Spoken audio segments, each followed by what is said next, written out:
Achieve success with Global.Media.com.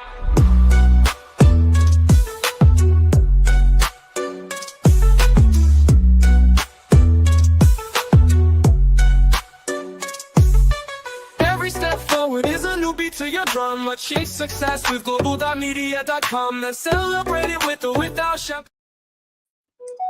Yay! I say yeah. I always say yeah. I don't know why I say yeah.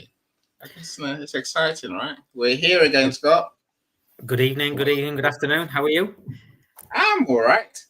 Now, the bestseller thing's giving me a headache, as you know, because I've chased you up many times already this morning. Yes, absolutely. I kind of get really obsessed about the whole thing, right? It's like the most exciting thing in my life. Is it a sad life? No, it's an exciting life. No, it's exciting. But you know what they say in sports. The next game is the most important. To say so the next bestseller is the most important thing that I can think about. Yeah, I can understand that. Until we get to the bestseller, and I'm being so close on some of them, but I expect, because many of our friends are buying the book, we'll get there. We'll get there. But expect me to be. Fingers crossed. No. So it's the work we do. No one sees us making those calls, right? No one sees us sending those messages saying, "Go buy the book. Go buy the book." Yeah. Well, as I said, I've been at it 6 hours straight, maybe 7 hours now since this morning. You think you're going to rest, don't you? You're not going to rest, because I'm not going to rest. Until I say number one, until I say international bestseller, not just in the category. I want to say number one. If I was doing what my friends do, I would settle for what we have now, which is a couple. That we would say, I know that we're guaranteed a couple in the top 100 or top 15. Yeah, that's not enough for me. I want international bestseller. Okay. Until we get number one, I'm not gonna. I don't relax. Even if I have to send the emails at 3 a.m, I'll send more emails. So I'm gonna send the email again as soon as we're done here. Yeah. Well, and then I'm gonna send the email nearer to it. I guess 8 o'clock in the morning is when our show ends. Really, it's when the count ends. So I don't relax until we get to the end of the count. Yes, but by then I'm sure our friends already bought quite a few books. So welcome, Sam. How are you doing? Congrats on the big day indeed. Have you bought your copy, Sam? I need confirmation, please. If you bought your ebook, send me a screenshot of either of the book in your library, or send me a screenshot of your receipt. I just got a screenshot from Paulette, which is brilliant. I just got another one from someone else. I don't know who that. Who is that? Joining Eunice. Hi, Eunice. Thank you for that purchase. I'm sorry I can't join the chat for some reason. I'm having a few technical issues. I think my computer has tired itself out. We do flog. We flog everything. It's like a horse, right? We flog the horse until there is no end. Sam, of course, I'll send you a StreamYard link, Sam. My bad. I'm doing so many different things. I see you, Mr. Omar. How you doing? Gary, brilliant Gary. Good friend of mine. Got my copy. Good friend of yours. Please send the ebook. Please send a confirmation. I know Mike has bought his. Mike, superb Mike. Thank you. Mike sent a confirmation already as well.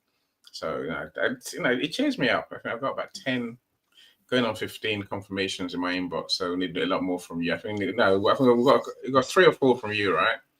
But I know your friends are. Yeah, I've got about 10, maybe 15 to send, about 20 across all platforms. Excellent. We always need more, my friends. We need you to go and buy the ebook. So the link is, where's the link?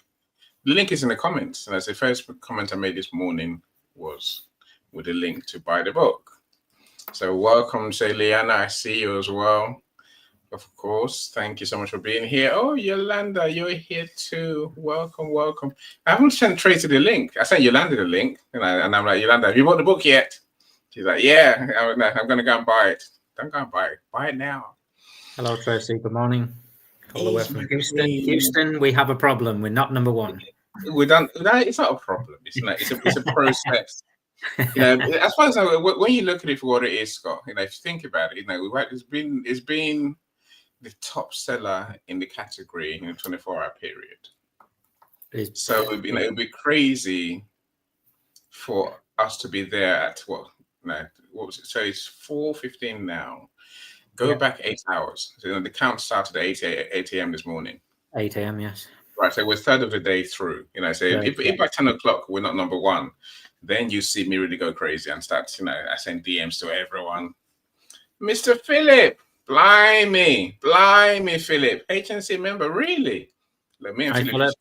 Thank you very much. Network. So we should network, in person. Those days of in real life networking. Yes. An amazing person, amazing guy. And I love Philip. I really do. Philip, great to see you, my friend. If you've been wondering where I've been, now you know what I do for a living, Phil. I do books. I do events. I make people's dreams come true, right? I get to work with amazing people, so I'm all right with that. So thank you so much, Eunice. Thank you for sharing the link in our comments. My friends, go and buy the book. It's 99 cents or 77 pence. Yeah, it's not £13.50. It's not £25. It's not like the print book, £50. Put to £9.99. Omar, check your WhatsApp, my friend. Check your WhatsApp. I sent you the link to buy the book already. To your LinkedIn. Okay, all right. I'll send you a link. Look, every purchase counts, my friends. Every purchase counts, and that's why I love everyone who buys a book. I really do. Scott might want to talk about the book. I want to talk about Bestseller. That's what I care about. Go on, Scott, I'll let you talk. How are you doing? I'm tired. It's been interesting. It's the first time I've ever launched a book, so it's my debut book. Thank you to everyone who has bought the book, supported me, comforted me, given me kind words, positivity, and hugs above everything. The last 5 days of campaign has been just monumental, really, Annie. It's been pleasurable, challenging, but fun. Late night videos, early morning videos, going out into church and graveyards, filming with my son, jumping off buildings and climbing ladders and changing tops, changing clothes, and it's not working. Yeah, so quick change clothing, people looking at me in the street as I'm weird and getting it right, and just obviously sorting out the things for Ghana, the visas, the last minute with the book, Amazon saying nothing's coming in time, and then everything arrived today. The books yesterday. And the universe is smiling upon us, and we just have one final hurdle to accomplish. But actually, I know I appreciate you're bothered about it, but genuinely, I am very, very pleased, grateful, blessed, and thankful for everything we've achieved. And the sale of one book means that I've affected one life. So I'm positive, happy, and pleased about that. So thank you to you, and thank you to everyone. Yeah, look, I can appreciate that you just want to help people. I'm a publisher, I'm a marketer, so I want you to make money. But more than that, I think the bestseller is it's more than just a bit of paper or a star on the book. It is it affects how many people see your book on Amazon, right? I understand. Yes, that's the thing. I say when we get to number one, there'll be a banner on your book on Amazon that says best-selling, currently best-selling, right? So that means when someone searches for the categories you're in, they will see your book a lot higher up. Only a few books get to achieve that status. Yeah, and I say, and there's what we achieve today affects you for the rest of your life, even if you don't want it to. Because when people introduce you, they're like, Scott, a best-selling author, and every other book you write is going to have that same gravitas. Yeah, because it's by a best-selling author. Yeah, that's why I do what I do. Why I'm so definitely affected me for the rest of my life, Annie, for sure. My friends, if you think I'm being overly aggressive, I'm just passionate about the books that my friends write. And I think and this book especially. Everyone I've spoken to, I've said to them, you need this book, right? Like, you're gonna die one day. Are you ready? No one is. So that's why. Yeah, I think everyone needs to buy this book, and this is the book you're actually going to read. All the other ones, you may read them, you may not, but this one, you're definitely going to read because it does matter, right? That's you can learn from it and prepare for what's coming to you, what's coming to all of us. When I say we're going to die, everyone's like, no, we're going to die. I assure you. We're going to die. Yes. In a positive way, of course. But yes, in a positive way. Of course. Right. I'm going to save myself some hassle whilst I type the link to join the studio. So Mike, the link is coming. Sam, the link is coming. It's fine. If you want to join the studio, of course, you can join us and come and share, right? Oh, so many people who bought the book, and that is brilliant. I'll tell you about them. But Scott, tell us about the many prizes you have on offer. They're saying when we do these book launches, I guess we encourage buyers, and that's a way to say thank you. We tend to have a prize draw. Normally, I have one prize draw. You get to win £20 prize, $25 voucher of your choice. And then Scott comes and says, that's not enough. So Scott, tell them what they can win, my friend. Tell them what you're going to give them for those who buy the book today. Yeah, sure. Thank you. So yes, I am very much a giver. That's me. I'm a giver.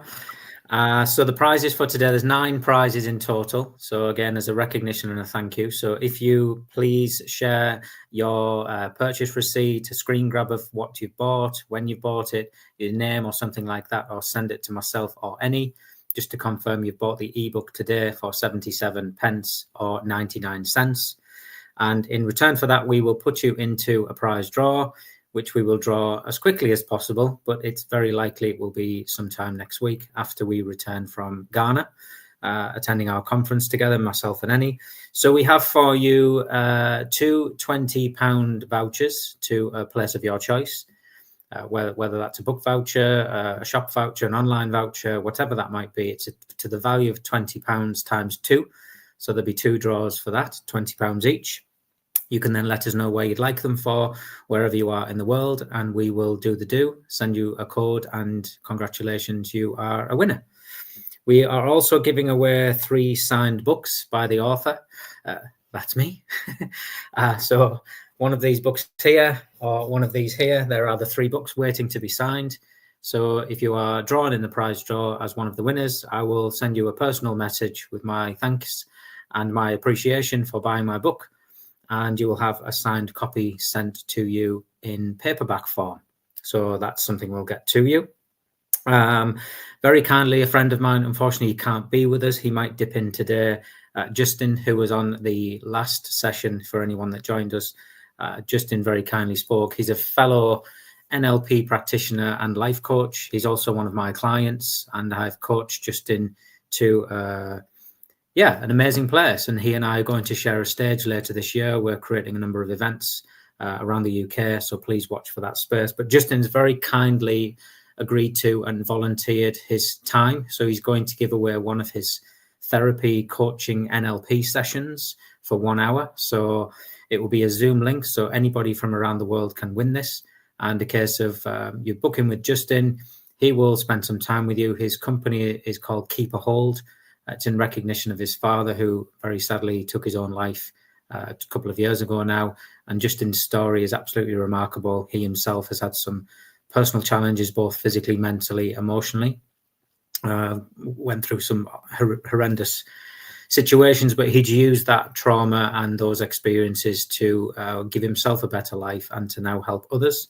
So Justin has given very kindly a 1 hour NLP coaching session, and myself included. So I'm giving away 3 of those sessions. So it's 3 1 hour coaching and NLP sessions. So 3 individuals, not 3 separate 1 hour.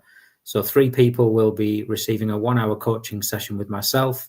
We can do anything from a wheel of life to setting some NLP anchoring techniques, getting rid of some phobias, dealing with some hypnotherapy, whatever it might be. I will ask you some questions, and very quickly we'll get to what your particular issues are, and I will help you in any way I can, for sure. And those are the 9 gifts. That's a lot. I'm trying to think of the logistics. Mike, I see you, my friend. Glad you're here. But Omar, I'll send you the link. The link is in your WhatsApp. What's Scott's LinkedIn? Scott, please grab your LinkedIn and put in the comments if you don't mind. I'm struggling to get in the comments. Sorry, Apologies Are for you? that. Okay. Yeah. I'll find your profile. Now, Yes. Omar, I'll connect you in a group chat if that's probably easier. Thank you. And then we'll go from there. Right. So who's bought the book today? Zara's bought the book today. Dr. Yvonne, Paulette, and her family. Yes, me and my family, Scott, and many of his family as well. Yolanda's bought the book. Mike has bought the book as well. So there are many more people. So Melanie Richards, my good friend, has bought the book as well. Who else? Yolanda. I mentioned Yolanda. Michael's bought the book as well, by the way. Michael's bought the book. So Mr. sent me Khan. confirmation. I can say all this because he sent me confirmation, right? Habari Gani. So ordered but pending, Omar. What does that mean? Ordered but pending? How does that work? I don't know. It's an ebook. Don't buy the print book unless you're a crazy man. If you order the print book, my friend, go and cancel the order. We don't want you paying £50, $65 for a book, for an ebook. That's just crazy, right? Buy the 99 cents one, Omar. That's instant delivery into your Kindle library. Even if you haven't got Kindle, you can still listen and read the book. So I'll do that in a second, Omar. So you can still buy. You can still read the book on Kindle on the web. Kindle's been funny these days. Dr. Lisa, welcome. So glad you're here. As I mentioned Eunice earlier, thank you for being here. Tracy, I'm going to send you the link in a minute, Tracy. Right? Sam, I sent the link to your WhatsApp. So if you want to join the studio, you certainly can. Anyone can join the studio, right? We'd love to hear from you. Right.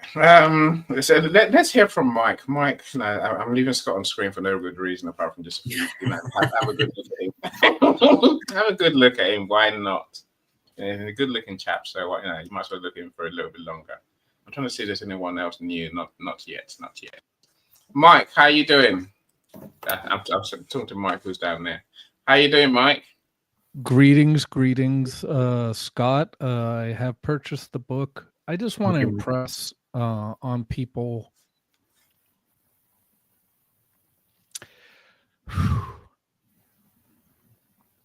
the importance of doing what Scott has written about, because if you don't, you leave family members dealing with certain things like your wishes relative to burial and such.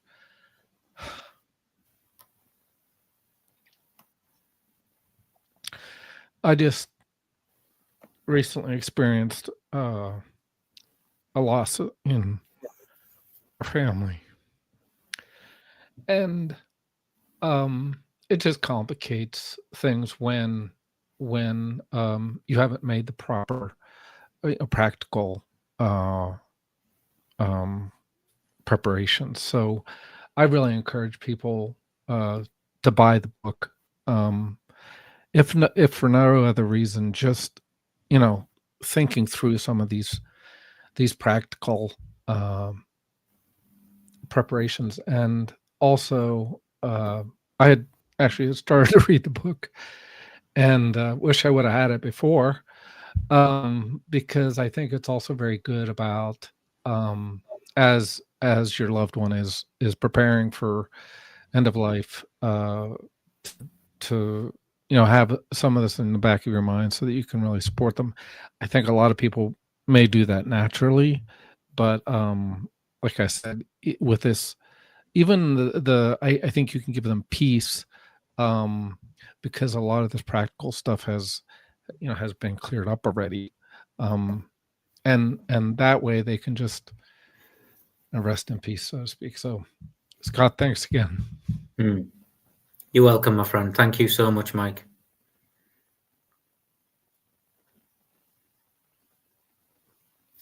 You're on mute, Annie. So I best talk to myself after time, right? And I think Mike's point is very important. I wish we had this book before. So this is a chance to have the information, the knowledge, I guess, and to be able to ask the right questions, have the right conversations, make the right plans before the event.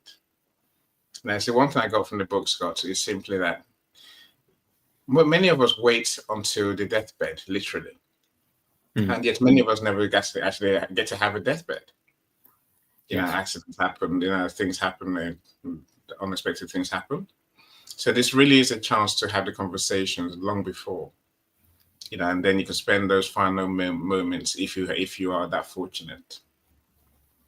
No, do it just you know, being, rather than trying to, you know, what's the point of asking someone on their deathbed, you know, what do you want your funeral to look like? You know, you must ask those questions long before. You know, it's not a bad thing. It doesn't mean that anyone wants someone to die. It just means we're just being pragmatic, sensible, smart. All those words, right? Yes. Thanks, Mike. You know, it's I said the chance doesn't come to all of us, sadly. You know, to actually have the chance to have those conversations. So let's have the conversation now. And this book gives you gives you templates to have the conversations. Space to write the answers if you want. You know, so it really does give you all that. Go on, Scott, please. I'll let you speak. Just a huge thank you to Mike. I know we've only recently met, my friend, but I just want to send you a huge amount of positive energy and big love. I really respect you, my friend, for coming on here even a week ago, sharing with us your poetry, sharing us with your song. I think it resonated with a lot of people. And yes, this journey through reading and writing and learning my book has been very emotional. So I can somewhat empathize with how you might be feeling, but I genuinely hope that the book can bring you and give you some solace, some peace, some clarity, and help yourself along with many others. Because this is exactly why I wrote the book. And like you touched on there, Annie, it's about the conversations that we never have, even telling somebody that we love them. And I know that Mike's story, you know, the blessing is that he got to spend that time with his friend and they're reconnected. And I'm sure it was a beautiful moment, albeit still very emotional and sad.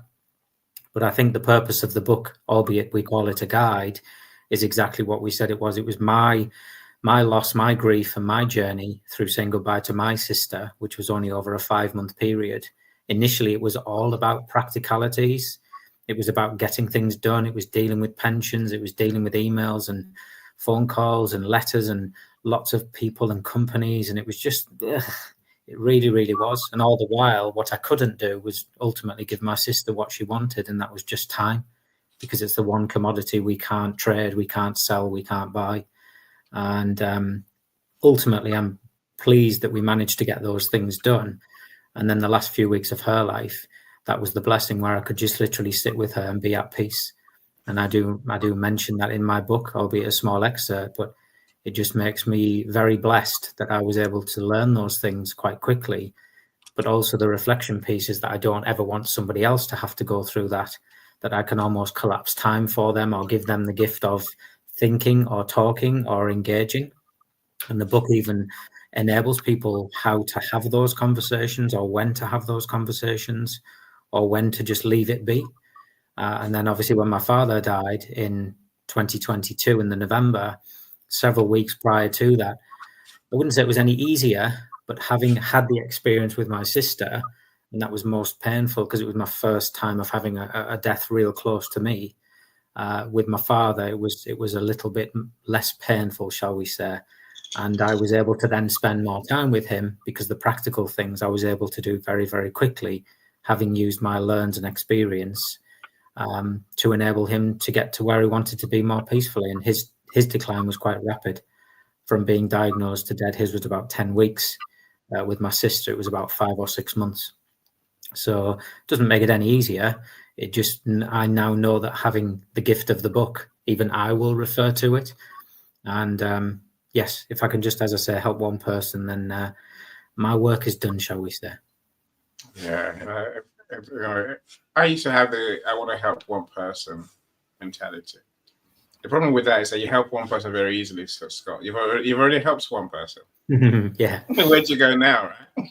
Well, ultimately, the mission is to help 1 million souls. That's what I want to do, to impact 1 million souls in a positive way.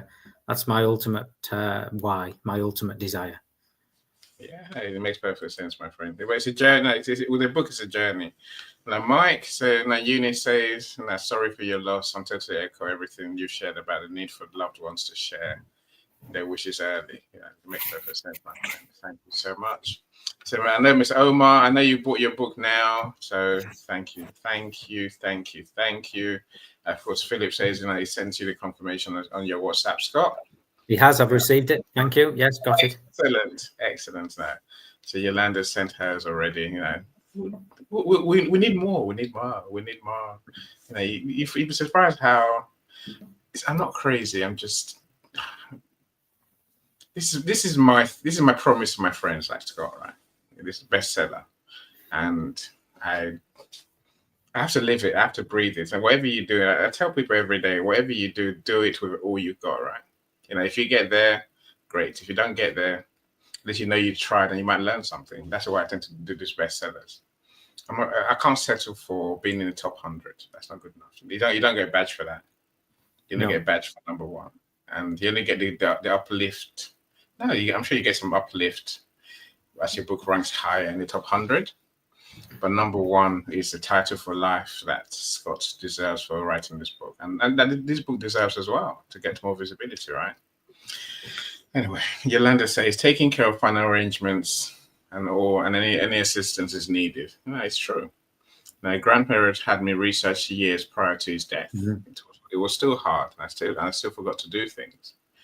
I think that's a point, my friend Yolanda. There's so many things that we can do, right? And say this is why a book like this is so helpful, because it lays it all out for you.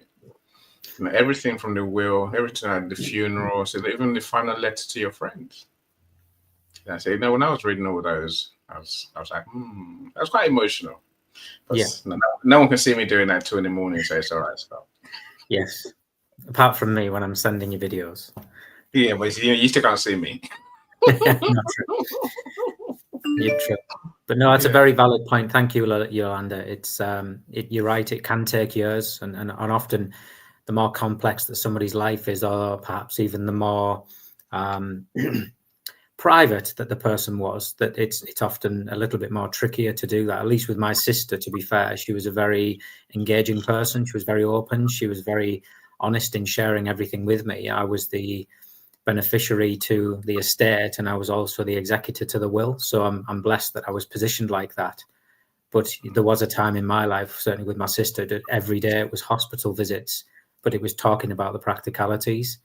And as you say, that can take sometimes years. And if it's property, estate, businesses, if you've got wealth, assets, cars, crypto, anything, investment, stocks and shares, bonds, the list can go on. And I make references to all of these things in the book.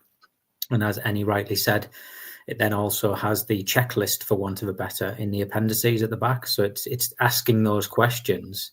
And even having done the book, both as a reader and then as a practitioner, I started to go through it and thought, wow, actually I haven't got my life in order as much as I thought, because I do have a will and I do have powers of attorney and I do have trusts, and I've set all those things up as a consequence of my sister's death. But still there were stones that were unturned, and I thought, wow, I need to do that. I haven't done that. I need to organize my password manager. And what if tomorrow I wasn't here? What would my family do? How would they cope? Where would they deal with my practicalities? All the while, the important is they want to then plan a funeral, cremation, service, give me obviously what we'll call a good send-off, and celebrate a life, not mourn a death. But the truth is there's so many practical things that almost get in the way. So really for me, the book is about that, about removing a lot of those, I'll call them burdens, but those necessary things that have to be done following a death or leading up to a death. It simply just takes away all of that, or it helps to burden a lot of that away from you, to enable you to just focus on loving, caring, nurturing and supporting the loved one, family member or friend, or look after yourself. Indeed, self-care. No, it's a necessary thing, my friend. So Yolanda says, my condolences to all who've lost loved ones. I know there's been a few in recent weeks. Yeah, every day, my friend, every day people lose people. That's the thing, right? I think, Scott, this book is, it's not just for those who are supporting others. I think, like you just said, a lot of it is us planning for ourselves. Yes. Yes, Yeah, I've written it in a kind of a two-way, Annie. It's almost like a yin and a yang, a light and shade. So the book was initially written for other people to help somebody who is dying, end of life. So I've written it in a first-person perspective, trying to help my sister. But what I then realized was when I was writing it, it was kind of like, it's a bit, I'm a bit of a hypocrite here because I'm preparing them for death, but I haven't got any of my own shit together. So actually take a leaf out of your own book, pardon the pun. Why don't you get your own stuff together, Scott? So then I rewrote the book in a way of, it's either for a person you are helping in the end of life, their final chapter, or it's actually preparing you for your final chapter. Now, God willing and blessing, that might not be for many, many, many, many, many years. However, the more prepared we are, the preparedness enables us to live then a full life, because if those things are in order, you can kick back and just enjoy life, because when death meets us, and it will upon all of us, then we can be relaxed, or at least content or at peace, knowing that our final wishes and our final requests and everything's dealt with, and you just hand it over to family and friends, and they'll say, thank you very much. I really appreciate that. Yeah. So I think, maybe we need to expand a bit more on the fact that the book is, it's like you say, it's about living, right? It's about living right, I think. So yes. that means something, right? I know it means something. My dog's opening the door. I don't know what he's up to. Don't ask me why. But what the dog does, right? Before I go to my dog, he's opened the door. Yes, Ted, I'm here. Yes, quite. Sorry about that. That's just my dog doing what it does. Tracy, we agree with you. It's hard to deal with death. Everyone will have to face it eventually. Thinking and planning will definitely help in times of bereavement. Great book. Yeah. Thank you, Tracy. Thank you, Tracy. It is that. Jay's bought his copy and sent me confirmation already. Thank you, Jay. That's our storytelling genius. If you haven't seen Jay's book, the 10 Rules of Engagement in Storytelling, and it teaches you how to tell stories in funerals as well. By the way, just talking death is not a bad thing. It's not a negative thing, right? It is. It's a positive step, and the realization that these moments, as you say, Tracy, will come to all of us. So Scott, so I guess Mike, I'll do Mike's comment, and then I'll come back to you in terms of, what's the essentials of living the good life, and I guess doing the things we need to do to feel ready to die, or to really support the person who's dying in the best possible way. So Mike considering creating some memorial video song. They're going to prepare and ask Scott to lay down the book.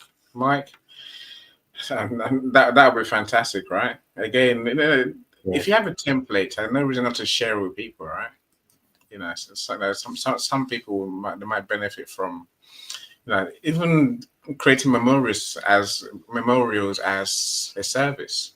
So I've got a friend, Christine Zizik, her name is. She's on here, right, on LinkedIn. She does, I think, digital memorials of funerals and so on and so forth. So it's now essentially there's a recording, I think, but it's AI driven, and it's also storage wise. It never goes away.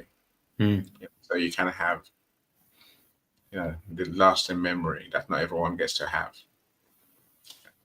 So, Mike, I think it's a great idea, my friend. I think that run with it, and if we can learn from you, if you can support people through that process, using your genius, then why not, right?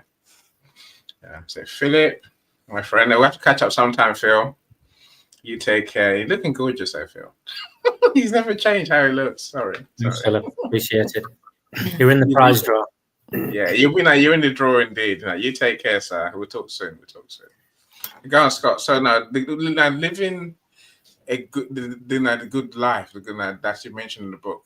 What does that look like? I think the main purpose, the main reason is about that being present. We talked about it previously about there is no future, there is no past, there is only now. And it's about trying your very best to just be present, live in the now, and enjoy the journey. There is no destination. People talk about, I need to get somewhere, or we can plan, we can have goals, we can look to the future. There's absolutely nothing wrong with that. But one of my best mantras is prepare for tomorrow, but live for today. So because we're not promised tomorrow. So I think from the book's perspective, and certainly when you read it, I've probably say it's only the tip of the iceberg, because even the feedback I've already received from people is that there's so many more things, that it's really just enveloping a conversation, and it's evoking conversation to have with loved ones. Because obviously we've even got things like generationals. So my father died, he was in his 80s. That typically in the UK, that generation tended not to talk about death. We didn't talk about certain taboo subjects, whether that's sex, babies, death. There's just certain things that certain generations didn't talk about. And I think nowadays it's more readily aware, whether that's things through social media, whether that's your TikToks, your Facebooks, we are more connected as an energy source. And I believe that people almost respect the position of death and fear less of it, but it still comes to us all. And I feel that the book, that particularly in the latter section, when we start talking about the templates, as I said, it just gives you those logical things and practical things, but it just enables you, as I say, to then park those, but also then spend time with a loved one. I think the main piece, Annie, was about self-care. So when you're trying to look after someone else, you go through that stage of exhaustion, thinking, well, no, I must pour everything into them because they may not be with us for long. But if you don't look after yourself, then obviously that's where the things like disease can kick in. And it's about looking after oneself, both internally and externally. So it's about eating, drinking, sleeping, self-caring, self-nurturing. And the main point is, for me, is just, I think what I enjoyed about writing the book and was preparing it for other people was the excitement of them getting to see it with the ideas, because as I said, it's probably the tip of the iceberg, but even just things like the kissing cards. I was looking through my kissing card the other day. My sister made one for me prior to her death. And it's just a beautiful little reminder, as you said, a little sentiment or something we can reflect back upon, like Mike's suggesting with his song. It's something that's timeless, and it will inevitably be there forever. But it's just a little piece of card with my sister's kissed lips on it. And on the back is a private message from her written to me. And it obviously means the world to me, because it's very powerful. And there's a little card in there. It was the last ever card she wrote to me. And it was just to say thanks for being my baby brother. Thank you for being there. Thank you for all your help. And just thanks for being amazing. And I can read those words, and it just feels like she's close to me each time. And then after she died, we used some of her clothing, and we created like teddy bears. I think they're cherished teddies. So it's people take items of clothing, a dressing gown, and pajamas, and they make a teddy bear out of them, and they obviously smell like the person. So they're just two simple little things that you can do. And it, of course, can include things like music, creating things on social media. There's actually spaces for that now, Annie, as you rightly touched upon. So there's places on social media now where you can actually go, and it will create a space for you and loved ones to create memories, to put in their wishes, talk about children. It could be an unborn child, where we've had scenarios where somebody is end of life and their wife or partner is pregnant, and they may never get to see their child. So the unborn child is then given a message by their future father. And things like that are very powerful. But it can also be messages of wisdom, messages of love.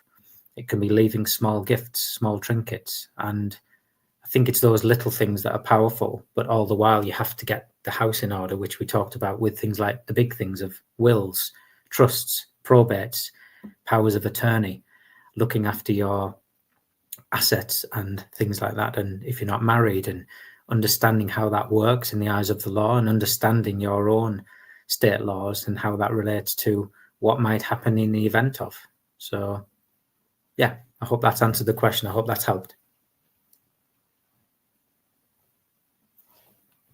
And you might be on silent. I like to be on silent, Scott. It helps me practice what I'm going to say before I say it.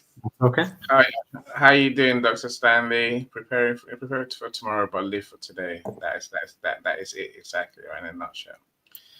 Thank you so much for joining us. If you don't know who Stanley Green is, he is a power thinking genius.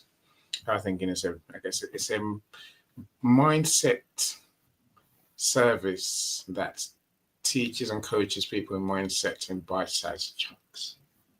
So you get daily mindset lessons, daily messages, and also you will have events. I'm a member of Power Thinking, so Oh, so Stanley, I know it's not appropriate for every event. I just remember that, I've got a promo video because Stanley's one of my sponsors. I just remembered. I best start showing the video, right? Thank you for being here. It shows today. It's on Wednesday. It has two shows. One 3 hours ago, 12-ish, 12:30-ish our time, Scott. Another one at 2:30 in the morning. I tend to join the later one, obviously, because I'm in it, right? Yeah. Why join the early one? Why join the daytime one when other humans do? I want to join the late one when everyone's asleep.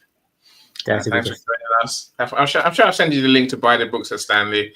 Please buy the book and send me a confirmation. Please, it's 99 cents, my friend. Now let's make this a big day for Scott, right? That's what I keep saying.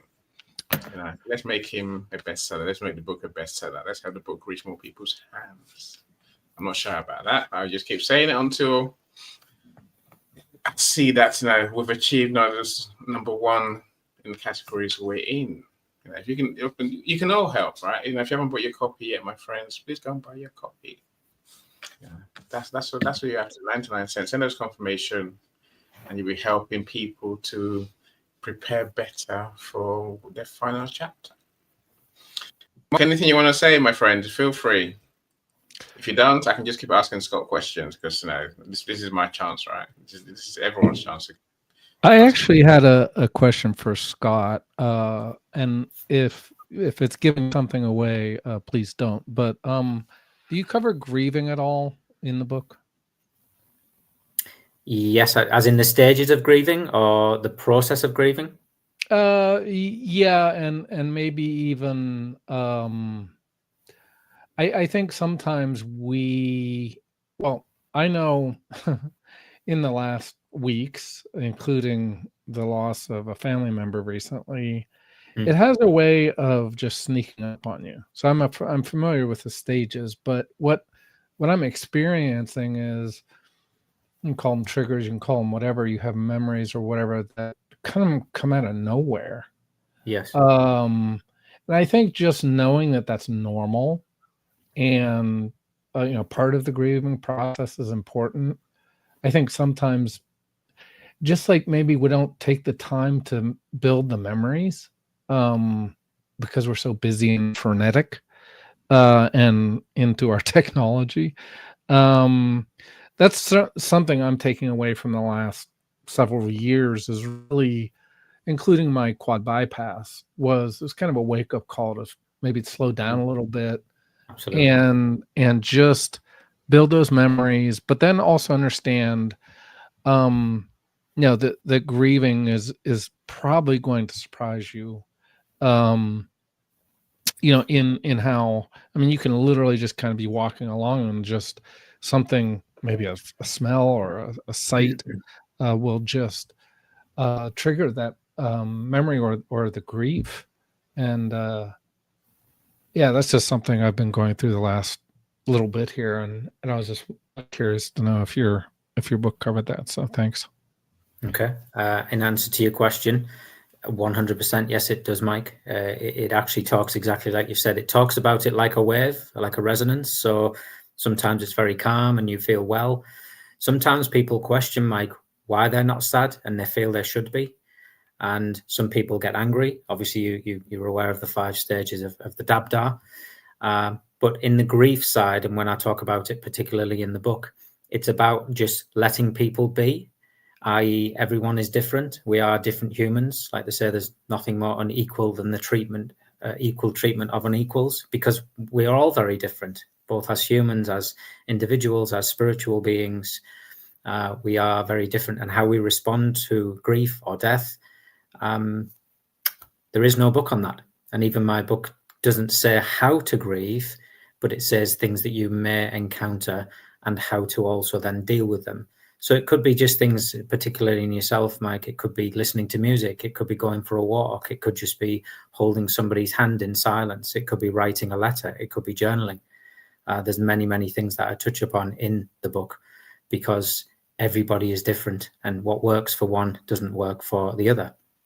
So yes, there's lots of pieces in there. I think it probably touches on it a few times. I do talk about the Dabdar model, the Kubler-Ross model, but then I have my own little turn on that about how I had that awareness. And by having that awareness, it's about when you feel triggered, whether you stay in an environment or whether you take yourself away from an environment. And you rightly said there, it can be a smell, just a memory can flick up there. It could be the words of a song. It can be just a sound, a vibration, just something that triggers a memory, and it brings it from the memory bank in the subconscious mind right up to the forefront, and that triggers an emotion. And I think it's just about being okay with that emotion, but also understand that it isn't permanent and it will pass, and that the time, they say, is the greatest healer. All that time does, it allows us to spend time with ourselves, learning to cope with that pain. And I wouldn't necessarily, it's the healer, but it does make it a bit easier and a bit better.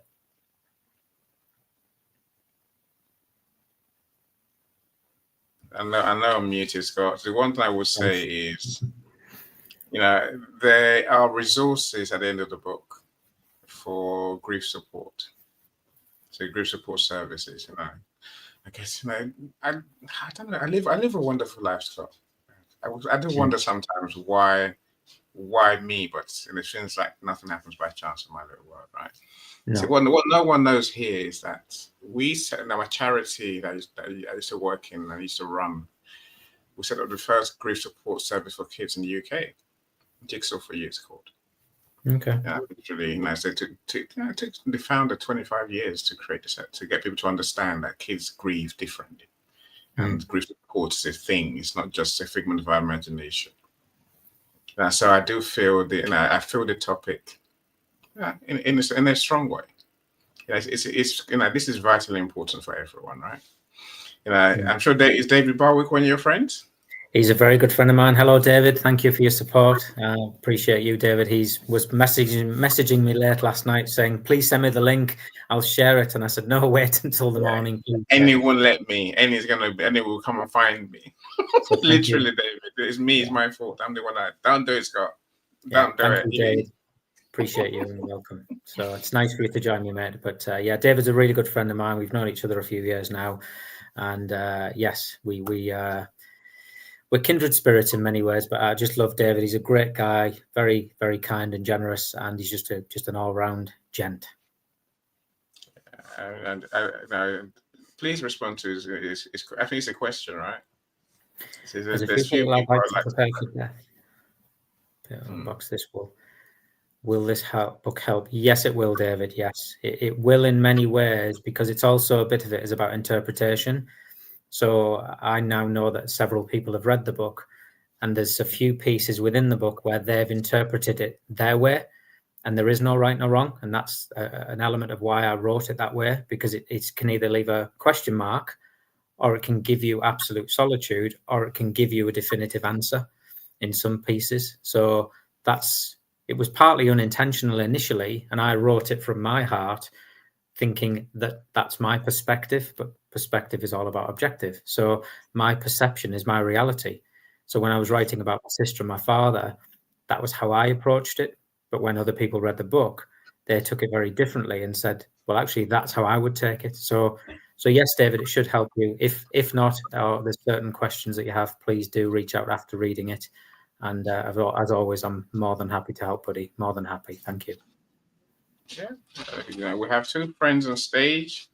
And Dr. Marcia says, interesting book. Thank you so much, Dr. Marcia. If you haven't seen Dr. Marcia's new book, which she launched on Sunday, My Faith Looks Up. Dr. Marcia, I finally learned Congrats. My memory finally works, right? You know, so do connect with her and do go and check out the book. And it's about overcoming adversity, and whilst we're doubting our faith and doubting ourselves, you know, it's all about how do we keep. Dr. Stanley, check your WhatsApp. The link to buy the book should be in your WhatsApp. Otherwise, I'll just send you the link now. You know, it's on the comments page as well. So let me go to. I'll send you the link in your DM on here, my friend. So yeah, it would love you to buy the book. So Mike, thank you for joining us. Mike said blessings to you all, Scott, and thanks so much for the book. Thank you for buying the book, Mike. Thanks for joining us and talking about it as well, my friend. So I know your experience is very raw. As Scott said, hopefully with time, the rawness will dissipate. That's the best way I can describe it. Time doesn't heal, doesn't cure, you know, it doesn't go away. I think the rawness just goes down a bit more manageable, a bit more. Yeah, we can handle it without being. You call it triggered, Mike, right? You know. What does David say? It's tongue in cheek, if you know me. Yes, they I have no doubt at all. In British humor, it's fine. Ignore us friends, and ignore the friends who are talking amongst themselves. Joni, how are you doing, my friend? Hey, Bill, what's going on? Have you bought your book? What's that? That's when you say yes, Annie. Yes, I bought a copy, Annie. Yes. Yeah, I have my book. There you go. That's the right answer. Send me confirmation. Yeah, I have it. Yeah, thank you. Okay. I mean, really, more waiting for the second book.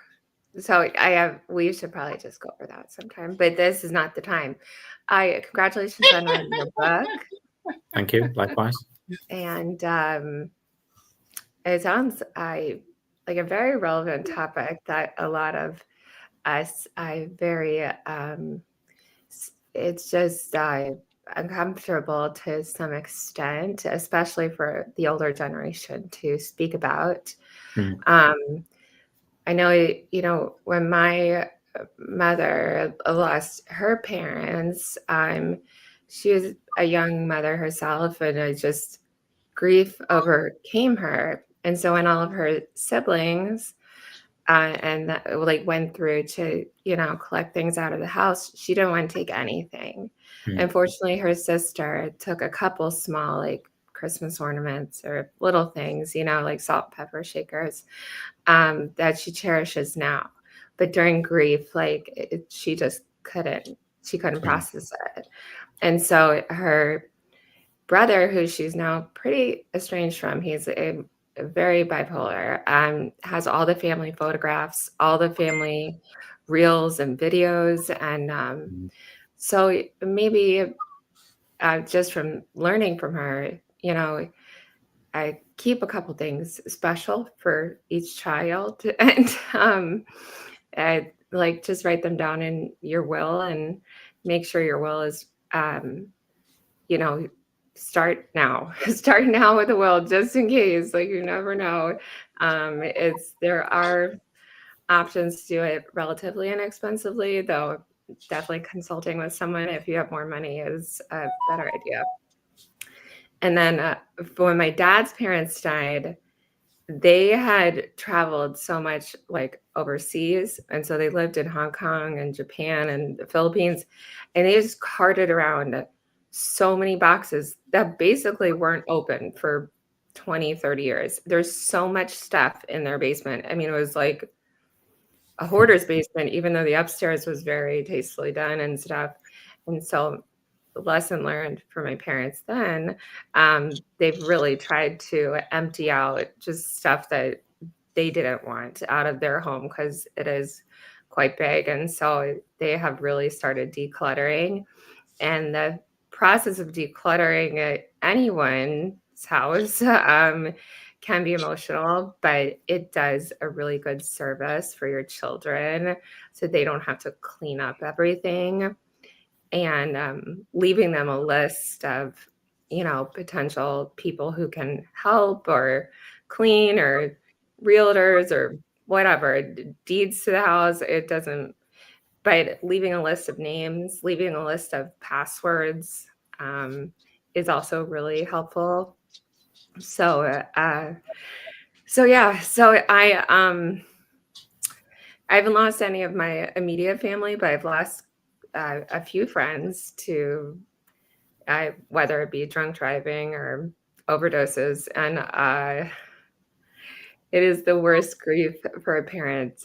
For me to see a parent lose a child, and I don't believe there's really any way of preparing for that, but I think a simple acknowledgement to how that person, just made your life at that time like wonderful can really mean a lot, because a lot of times, and I know my friend's mom, she couldn't read through any of our letters about her son passing for a good 5 to 7 years. But she kept them. And then it was kind of like in a moment of joy that she was able to read what a special impact he had. So that's all I have to say. I know the answers. Thank you, Joe. That was wonderful. Thank you. Lovely that. Nice comments. Yeah, it's like I say, we do lose people unexpectedly, and so that's the thing, right? And I don't know. As a parent, of course, you think you never want to think the worst, Joni. And I think in discussing, we agree with you. Actually, everyone here agrees with you for sure, right? Yeah. But again, I think this book teaches you that you can prepare. Not prepare for someone's death, but that's saying you prepare. You're helping them live their life, and you're living your life. And the words I think that you use: compassion, kindness, being present. And I said those things. That's a preparation. That's the best we can do, right? Yeah, I think just on Joe's comment there. Thank you, Joe. That was lovely. I absolutely resonate with all of that. And I agree that the book actually helps with all of those things, especially towards, again, the appendices towards the back, because it asks those questions. And yes, like you say, losing a child, it's unfathomable. It's not something you can even begin to think, because you've never perhaps experienced pain like that emotionally. And as I said, everybody is different in terms of their grieving process or their grieving journey. It could be takes sometimes many weeks, many months, many years. Some people sadly never get over it before they even die. But the purpose of the points, that Joe made there were very powerful, because you're right. It's about just that being prepared takes away a lot of that stress, that future trauma, and it's about living at the moment and living with peace. And I appreciate your comments. Thank you very much for that. That was lovely. Thank you. Yeah, and then I actually had just one more point that a friend had brought up to me, that his mother passed away. She was lived her final years at his home.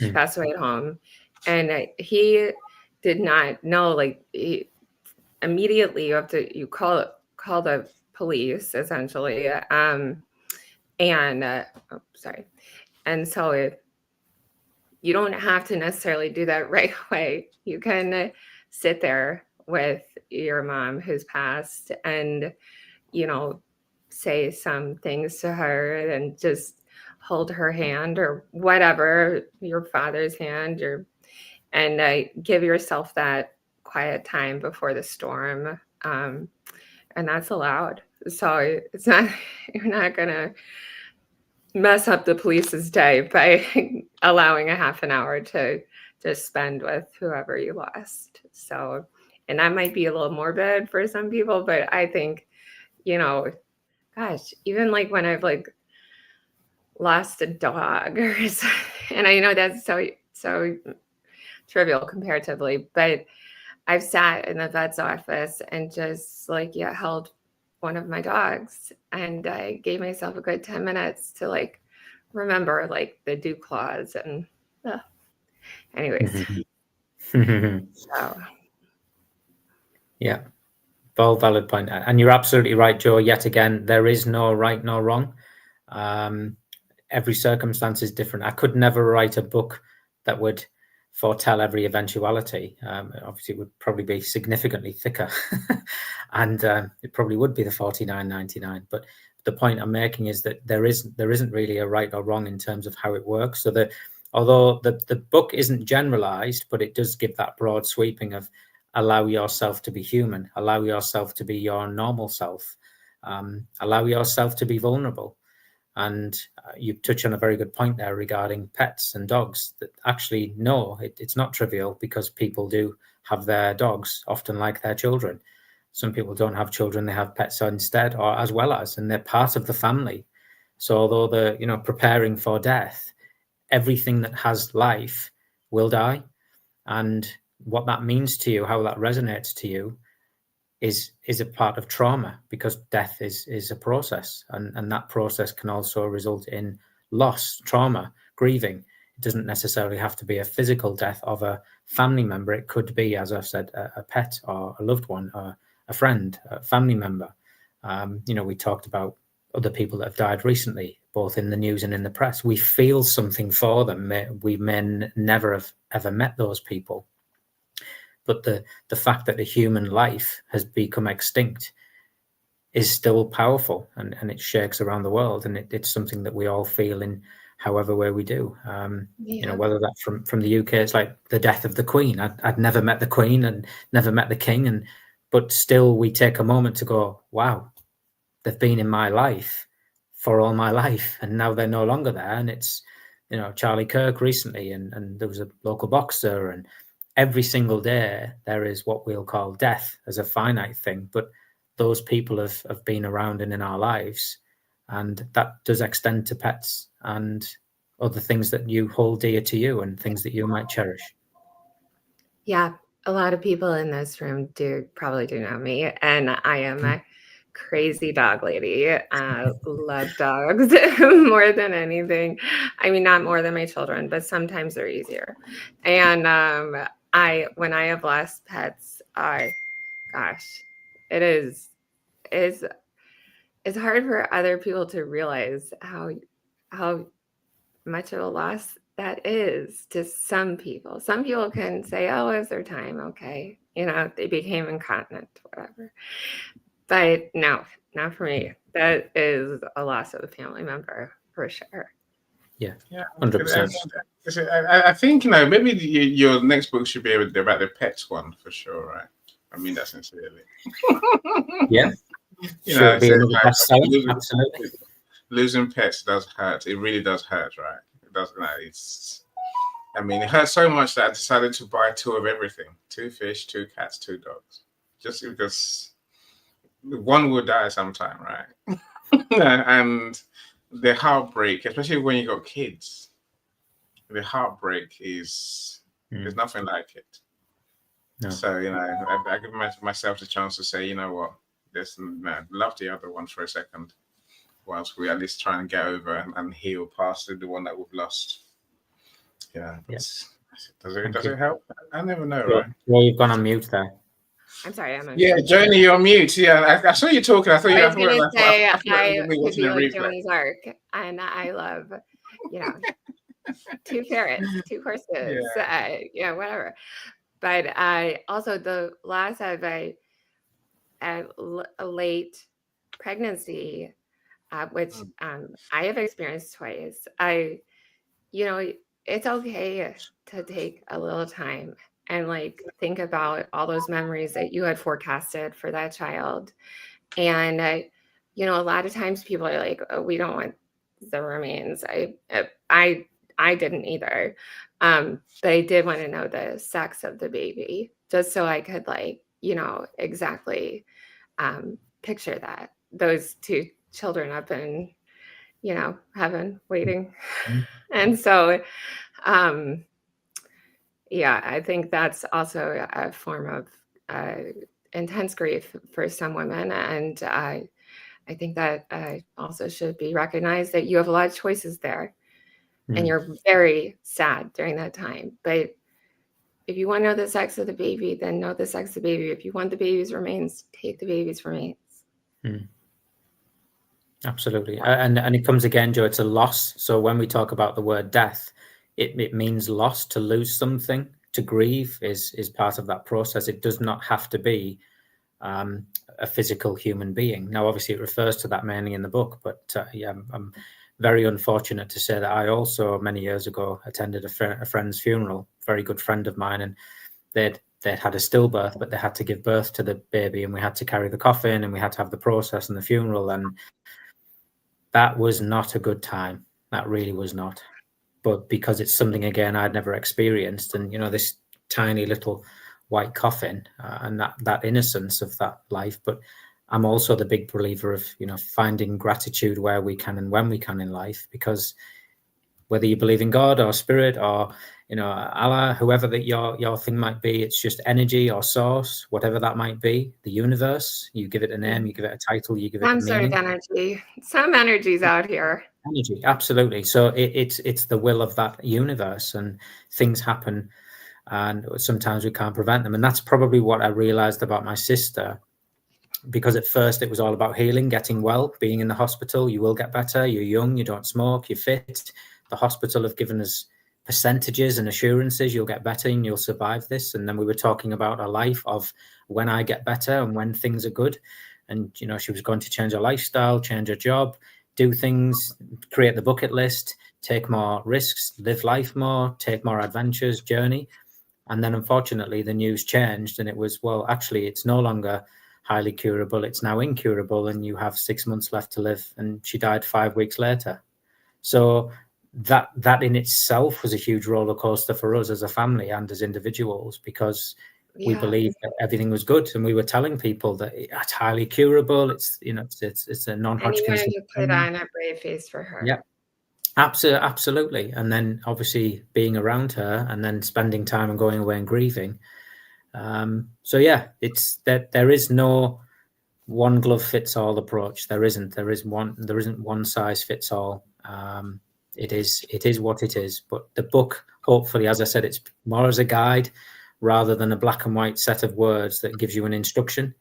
There isn't a military precise, you will feel this on day 3, you will act like this on month 7, and that doesn't exist, and it can't possibly be the case. So that's why it was a challenge in writing it, but somewhat cathartic to me, because it enabled me to self-analyze. But above all, it was about gratitude. I have to be nothing but grateful for my sister's death, because her death brought me back to life. Because, as I've shared previously, I was going through a very dark time at that period in my life. I'd been on antidepressants for about 3 years prior. I was in the suicidal stage of my life, and I believed the world would be a better place without me. I'd made some terrible life choices several years earlier, and I wasn't a particularly pleasant person. I certainly wasn't anything like the person you see before you today. And that event happened in my life, and that caused me to live again. So I'm grateful only for my sister's death. Not that I would wish it, but the fact it happened and I could no longer control it, it brought me back to life. So now I want to live. Now I write a book. Now I help other people. I'm a life coach. You know, I rekindled my love with my wife. We got back together after many years apart, and I am nothing but grateful. And we all have shitty days, don't get me wrong, and sad days, but find gratitude in the smallest of things, and it will help you every single day. Yeah. I think my father had a really terrible accident last summer, and we've always had humor between us, and so he thinks my humor can be outrageous a little bit, but I think that, you know, if you can somehow like look back or make some part of the healing process, all those smiles you guys exchanged that were real, that was not, you know, something weird. And so I told my dad, I was like, Dad, do you want a headstone? And what do you want? He's like, I don't care. I'm going to be dead. I'm like, good. This is great. I was like, because do you know what? I've already created your headstone. Okay. And his favorite movie is Elf from Christmas. And I said, Here lies John. I passed through the 7 levels of the candy cane forest, through a sea of swirly, twirly gumdrops. And then I walked through the Lincoln Tunnel. And I'm like, Dad, It's gonna be epic. He was like, you are too much, Joe. Too much. Love that. Love it. Yeah, it's for planning, right? So Stanley, thank you for buying the book. I see Thanks, you. Stanley. Thank you so much. I'm confirmation as well. This is Natalie. She bought her book as well. LinkedIn Goblins have turned her into a LinkedIn user. But Natalie, thank you so much for buying the book. Thank you. Yeah, so you made my day. Everyone who buys a book, you make my day truly. Now, Daniel, thanks for being here, my friend. It was great to see you. I haven't bought the book yet. Go and buy the book, right? Joni, life is funny. That's a good thing about life, right? Yeah, I think life is better when it's funny. So maybe we should do a show on different types of funerals, Scott. I wonder. Joni's funeral, is one. That would be an interesting. No, I'm gonna have all the Hells Angels roll up in there. We're gonna play some rock and roll, and just pour one out. You're like, this soul sister. We're maybe gonna hold it in Nigeria because I have a lot of friends there. No, we held it in England. My wife, she told me what she wants a couple of days ago. I do not want to be held in England. You never know. So my wife wants. She wants her funeral. I want to go back to my brotherhood. She wants her funeral at night. Number one. So when it's dark and people carrying signs, walking down the road and celebrating her life, and then she wants everyone in skeleton outfits. Oh, it's like kind of like once Dia de los Muertos. Yeah, well, she's a little Hispanic culture in her. I tell you, but there's certain different types of funerals you can have, some different arrangements, I suppose, is a point, Scott. That we can make. All of my family has had very different, never a very distinct funeral. So I'm not, even though I'm Catholic and whatnot, but we never have had that. So I find that formality for me, it just seems so suffocating, and I would much rather people have fun. Maybe find someone to hook up with afterwards. I don't know. Different kind of funeral, that one, Joni, honestly. I would be all for it. I'd be like, yo, I brought this together in the afterlife. Yes. Right. Scott, my friend, we're getting through what we promised our friends, right? Yes. So the prize draw we talked about, so the 9 prizes that people who buy the book today can win. Yes. We've been through that. So I'm sure we're going to do it again before we finish. Testimonial from Mike, questions from Joni. So I'm working my way through the list that we made. The next part really is your book reading. I know you love this bit. So let's tell people what's in the book. So read to them what's in the book if you don't mind. I haven't prepared a book reading today because I thought it was just about the book. How can you not do a book reading on the book launch day, Scott? This is the whole point of all the other ones don't count. Only today counts. I liked the piece I read. Was it chapter 7? No, it wasn't. It was the final. We've got saying goodbye. Yes. Yeah.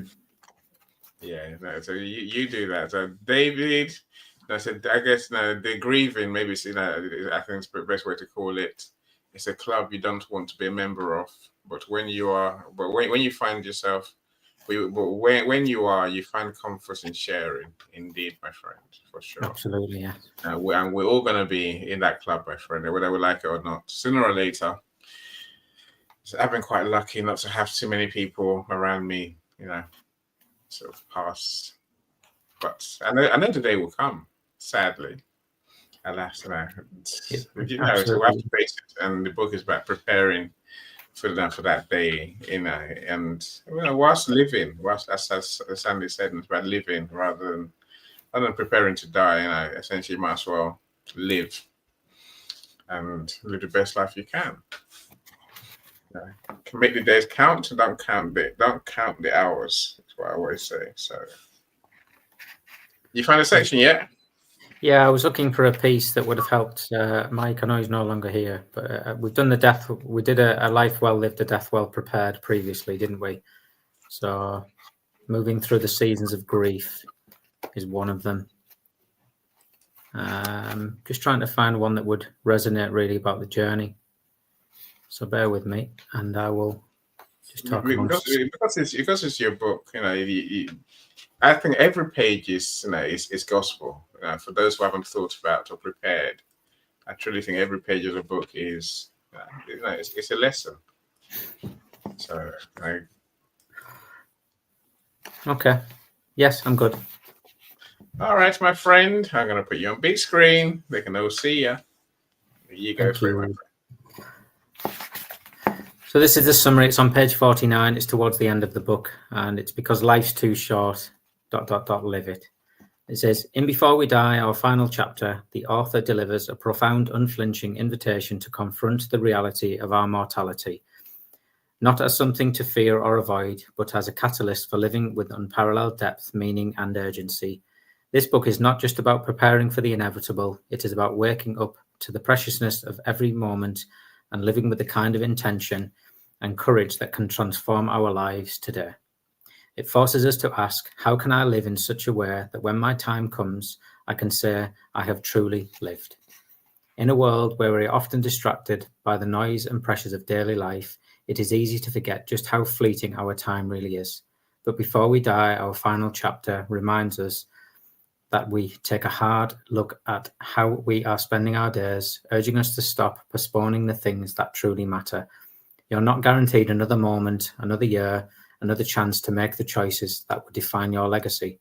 So why wait? Life is too short to live in the shadows, to play it safe, to leave your heart's deepest desires unspoken. This book is a fierce wake-up call to take action, to embrace the unknown, to take risks that honor your truest self.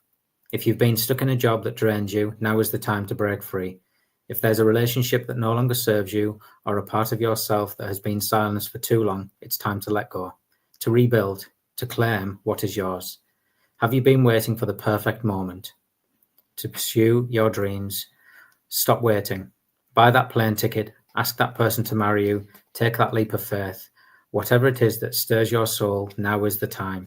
Life does not wait. You cannot wait for permission to live. This is your permission. Before We Die, our final chapter is not about waiting for death to give us the clarity we need. It's about using the awareness of our mortality to fuel a life of immense purpose and reckless love. It challenges us to embrace our days with a fierceness that honors the sacredness of each breath, each relationship, each moment. Life is too precious to live in half measures. It's too short to stay stuck in the ordinary, the predictable or the comfortable. The truth is, you never know how much time you have left.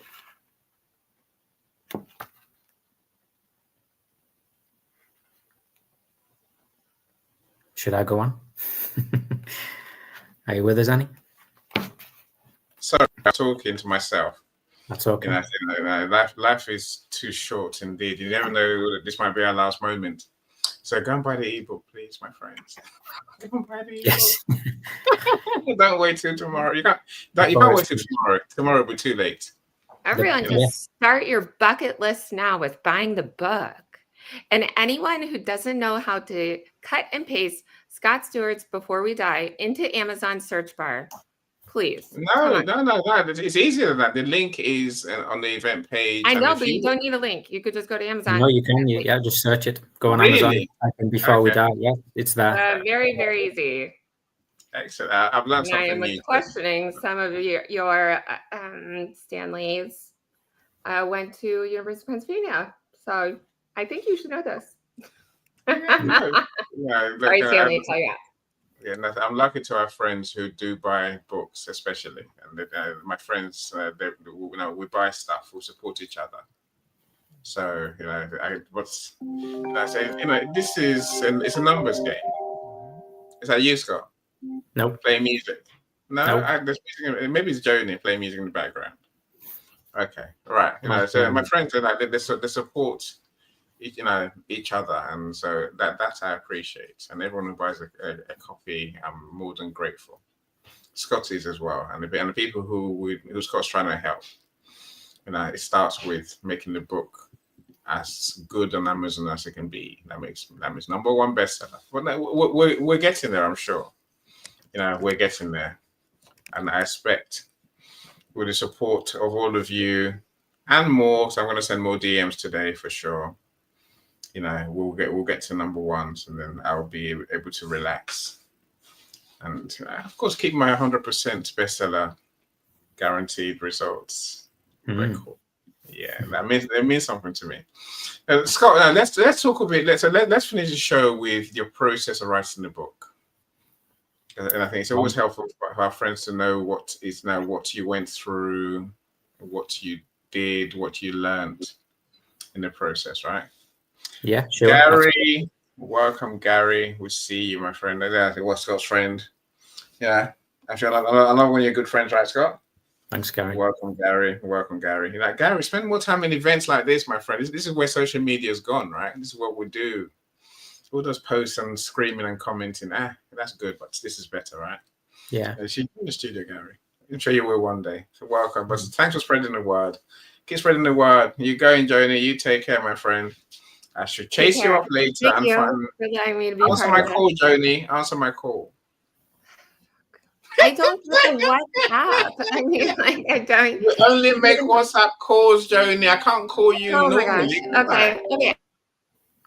Excellent. We'll talk later. Thanks, Thank you.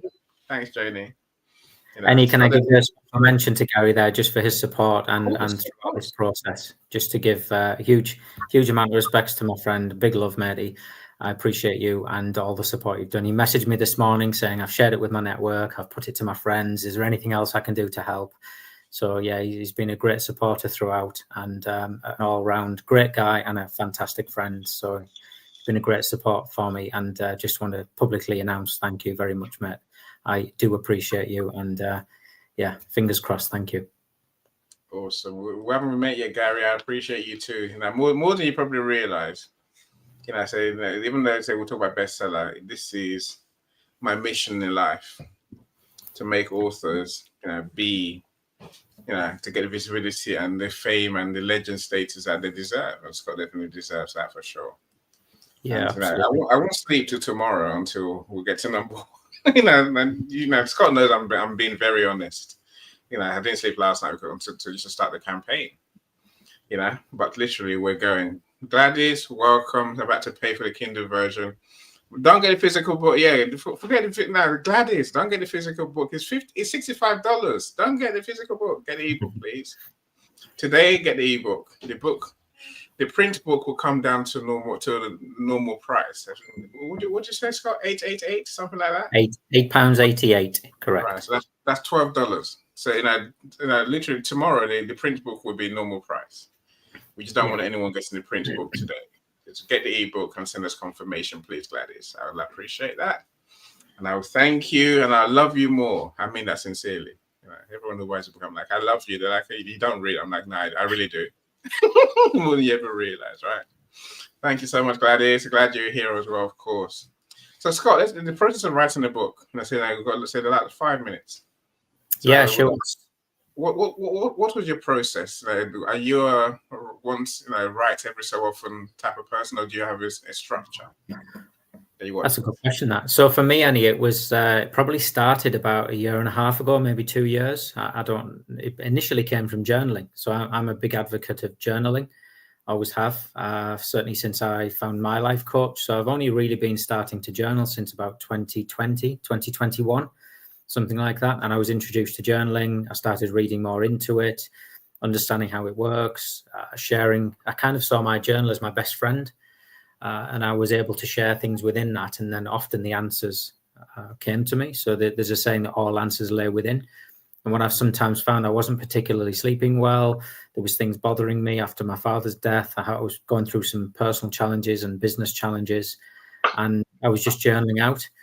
And I wouldn't say I spoke to anything or anyone, but we all have that little voice in our head. And that just sort of started writing, almost like a ghost writing to a degree, where it just felt like the energy came from me.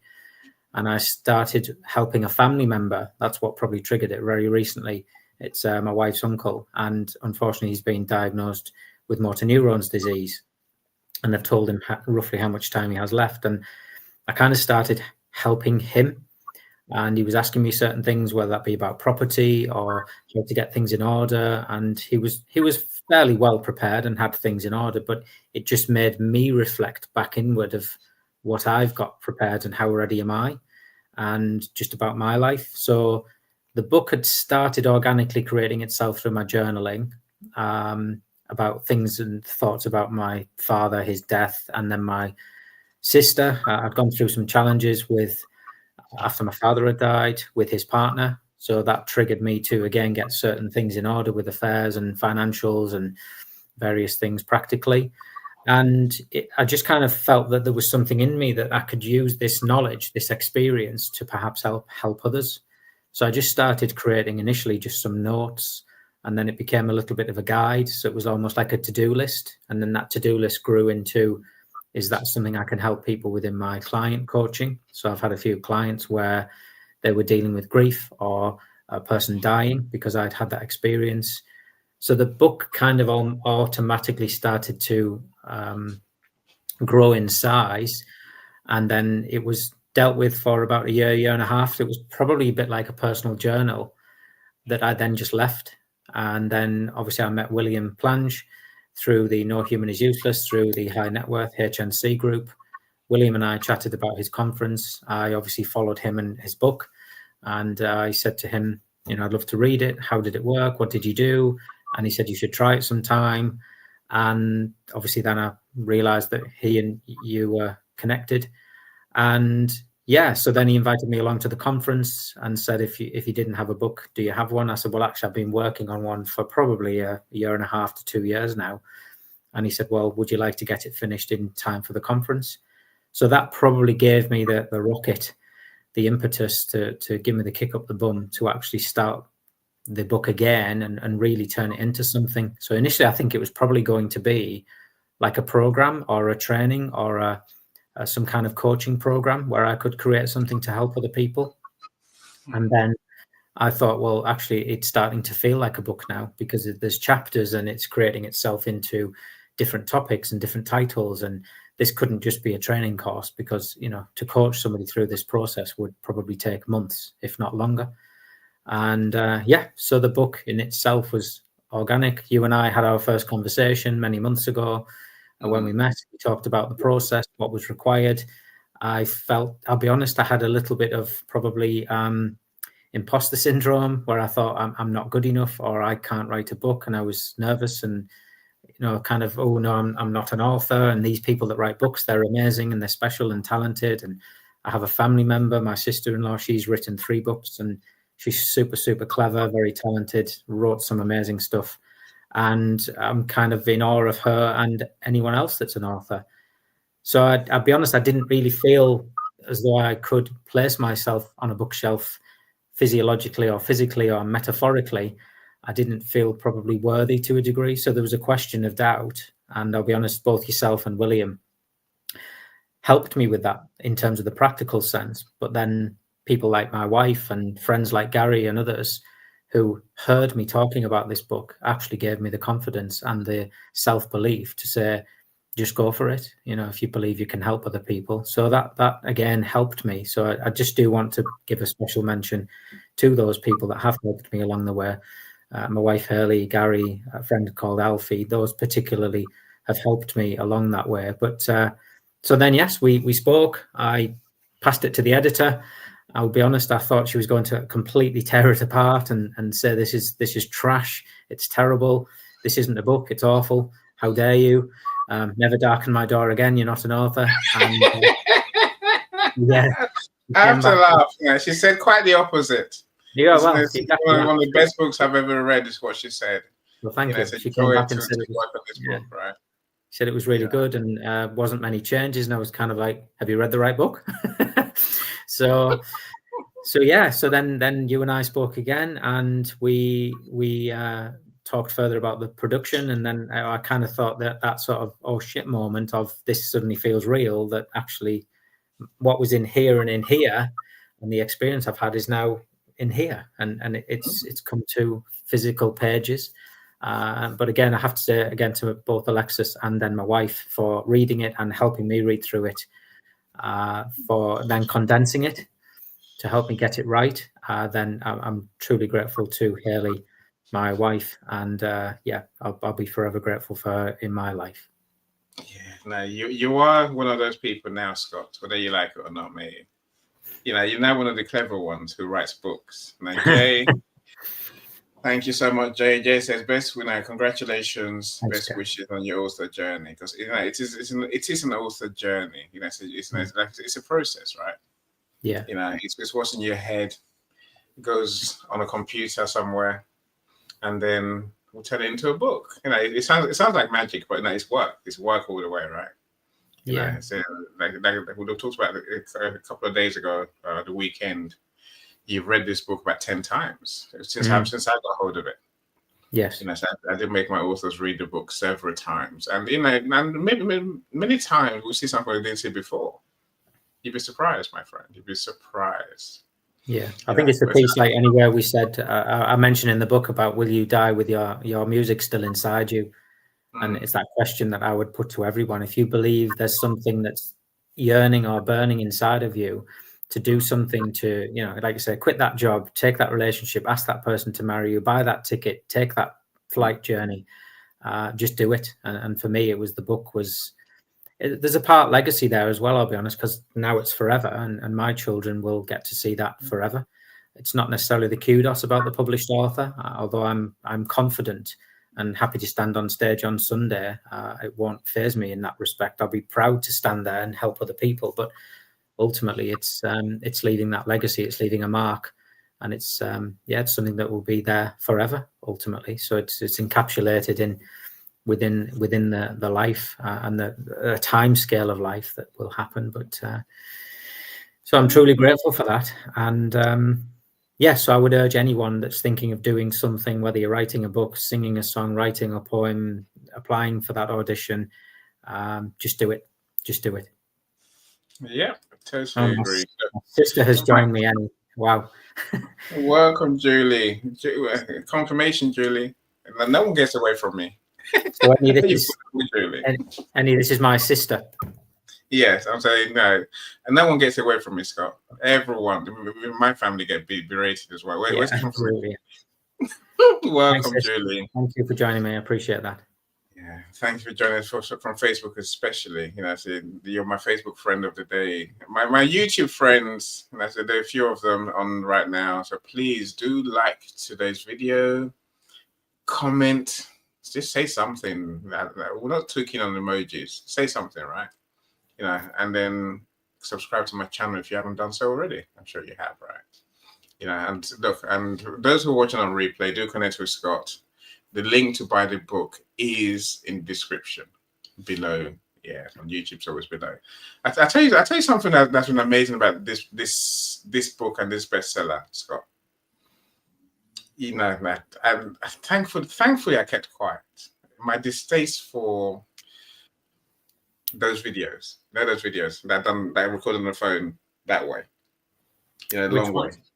long way, portrait. All right. Yes. Because when you post them, they tend to be shorts.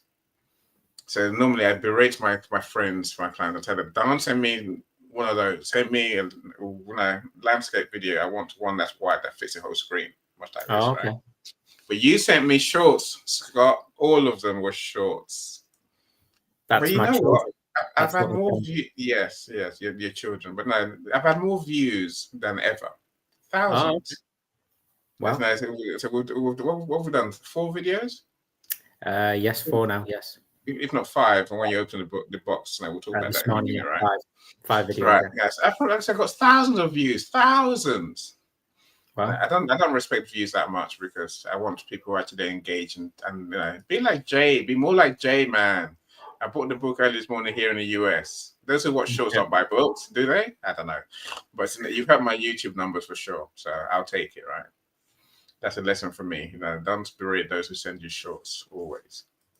Anthony, welcome, my friends. I admire what it takes and the dedication and commitment to complete it.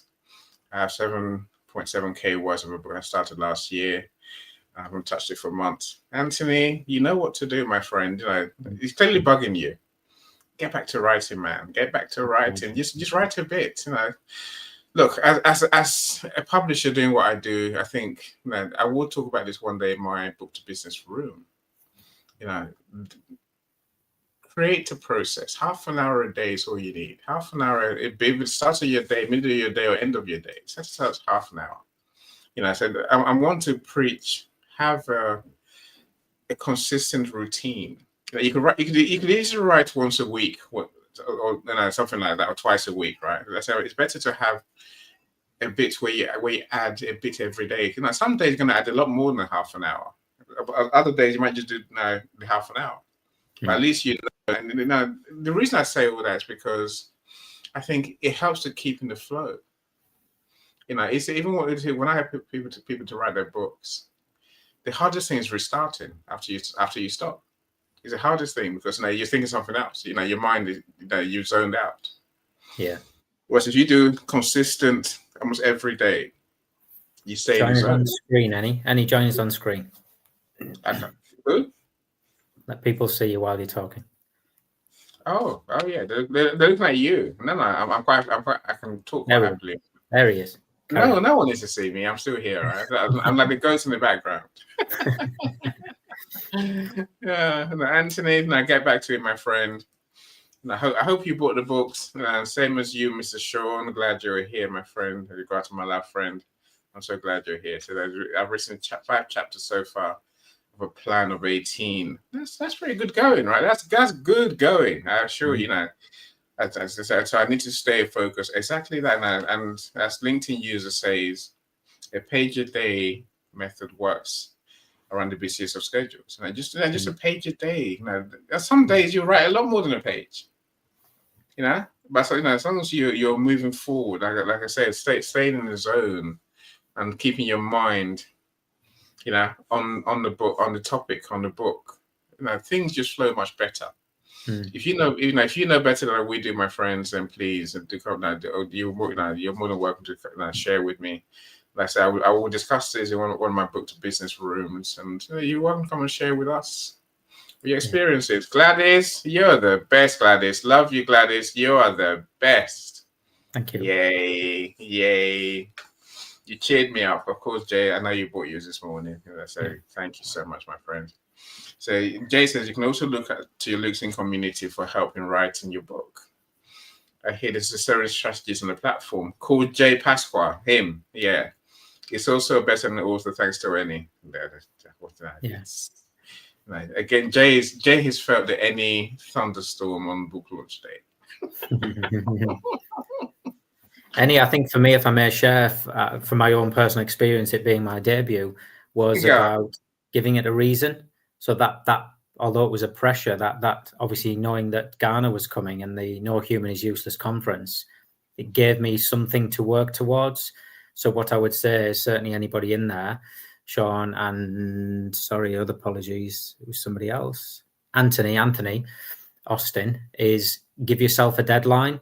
Not necessarily to put pressure on you, but just to at least give something over the hurdle. So it's a bit like running a marathon. If you know that marathon is coming and it's on a set date at a set time in a set month of the year, you will get up and you will start training. You will have no choice, my friend, or you will fail. So I felt that when the urgency of Ghana, and it wasn't an urgency as in I had to, but it was just a nice to have. And I thought, you know what? Yeah, I'd love to have my book there. I'd love to take it with me and share it, present it. I'm not really there to sell many books in Ghana. It was more just, it gave me a sense of purpose, a sense of reason to get back into my book, because I'll be honest, it probably sat there for several months, similarly to Anthony, and done absolutely nothing. And it was just kind of like a nice to have. I'll visit it as and when. So, but when I had that kind of, the flame, the fuel was burning and the flame was lit with under me, it was very much like right, we're getting this done. And I spent some Sundays, some weekends, and just thought, right, today's the day. And I just got myself in a very creative flow state, went for a nice walk, started thinking about the journey of the book, how it would feel, what it would look like, the beginning, the middle, and the end, because that's ultimately what there is. And I sat down, had some drinks and snacks, and just poured out of me. I just let it flow, really. There was no sense to it at the time, no logical order. I just wrote and wrote and wrote and wrote. kind of took a breather every so often and thought, wow, and then read it and then started to move things around. And it just suddenly became what we now call a book. So I've never imagined in a sort of in my life that I could write a 74-page book, let alone, you know, a 2-page book for a child. I didn't really think I had it in me. So give yourself a deadline, give yourself a commitment, or even if you say I'm going to produce this book and give it to my children for Christmas one year, or just give yourself a reason to do it, and you'll find that helps. That's what it certainly helped with me anyway. Yeah, no, for sure. Well done for getting it finished. Some people freeze. LinkedIn user, I'm sure that's Natalie. I think it is. Yeah, it's Natalie. So I'm the LinkedIn user. LinkedIn platform goblins. Yeah. So she says there's a reason why they call me the LinkedIn. No, it's not that one. It's that one. There's a reason why they call me the LinkedIn audio godfather. Yes, Scott. It's all right to be recognized. It's fine, you know. And I think being recognized, like you say, you're on your humility with the book. You know, you put the work in. I think I think in this day and age, we don't get credit for anything if we don't do something, right? Mm. You know, you've written the book, and you know you put the effort in. Again, no one will ever see when you're on a holiday. You know, a couple of weeks ago. And then he's chasing you. You're chasing me. I'm like, go and relax, man. Go and relax. Go and do what you do on holiday. Scott's like, no, is the book done yet?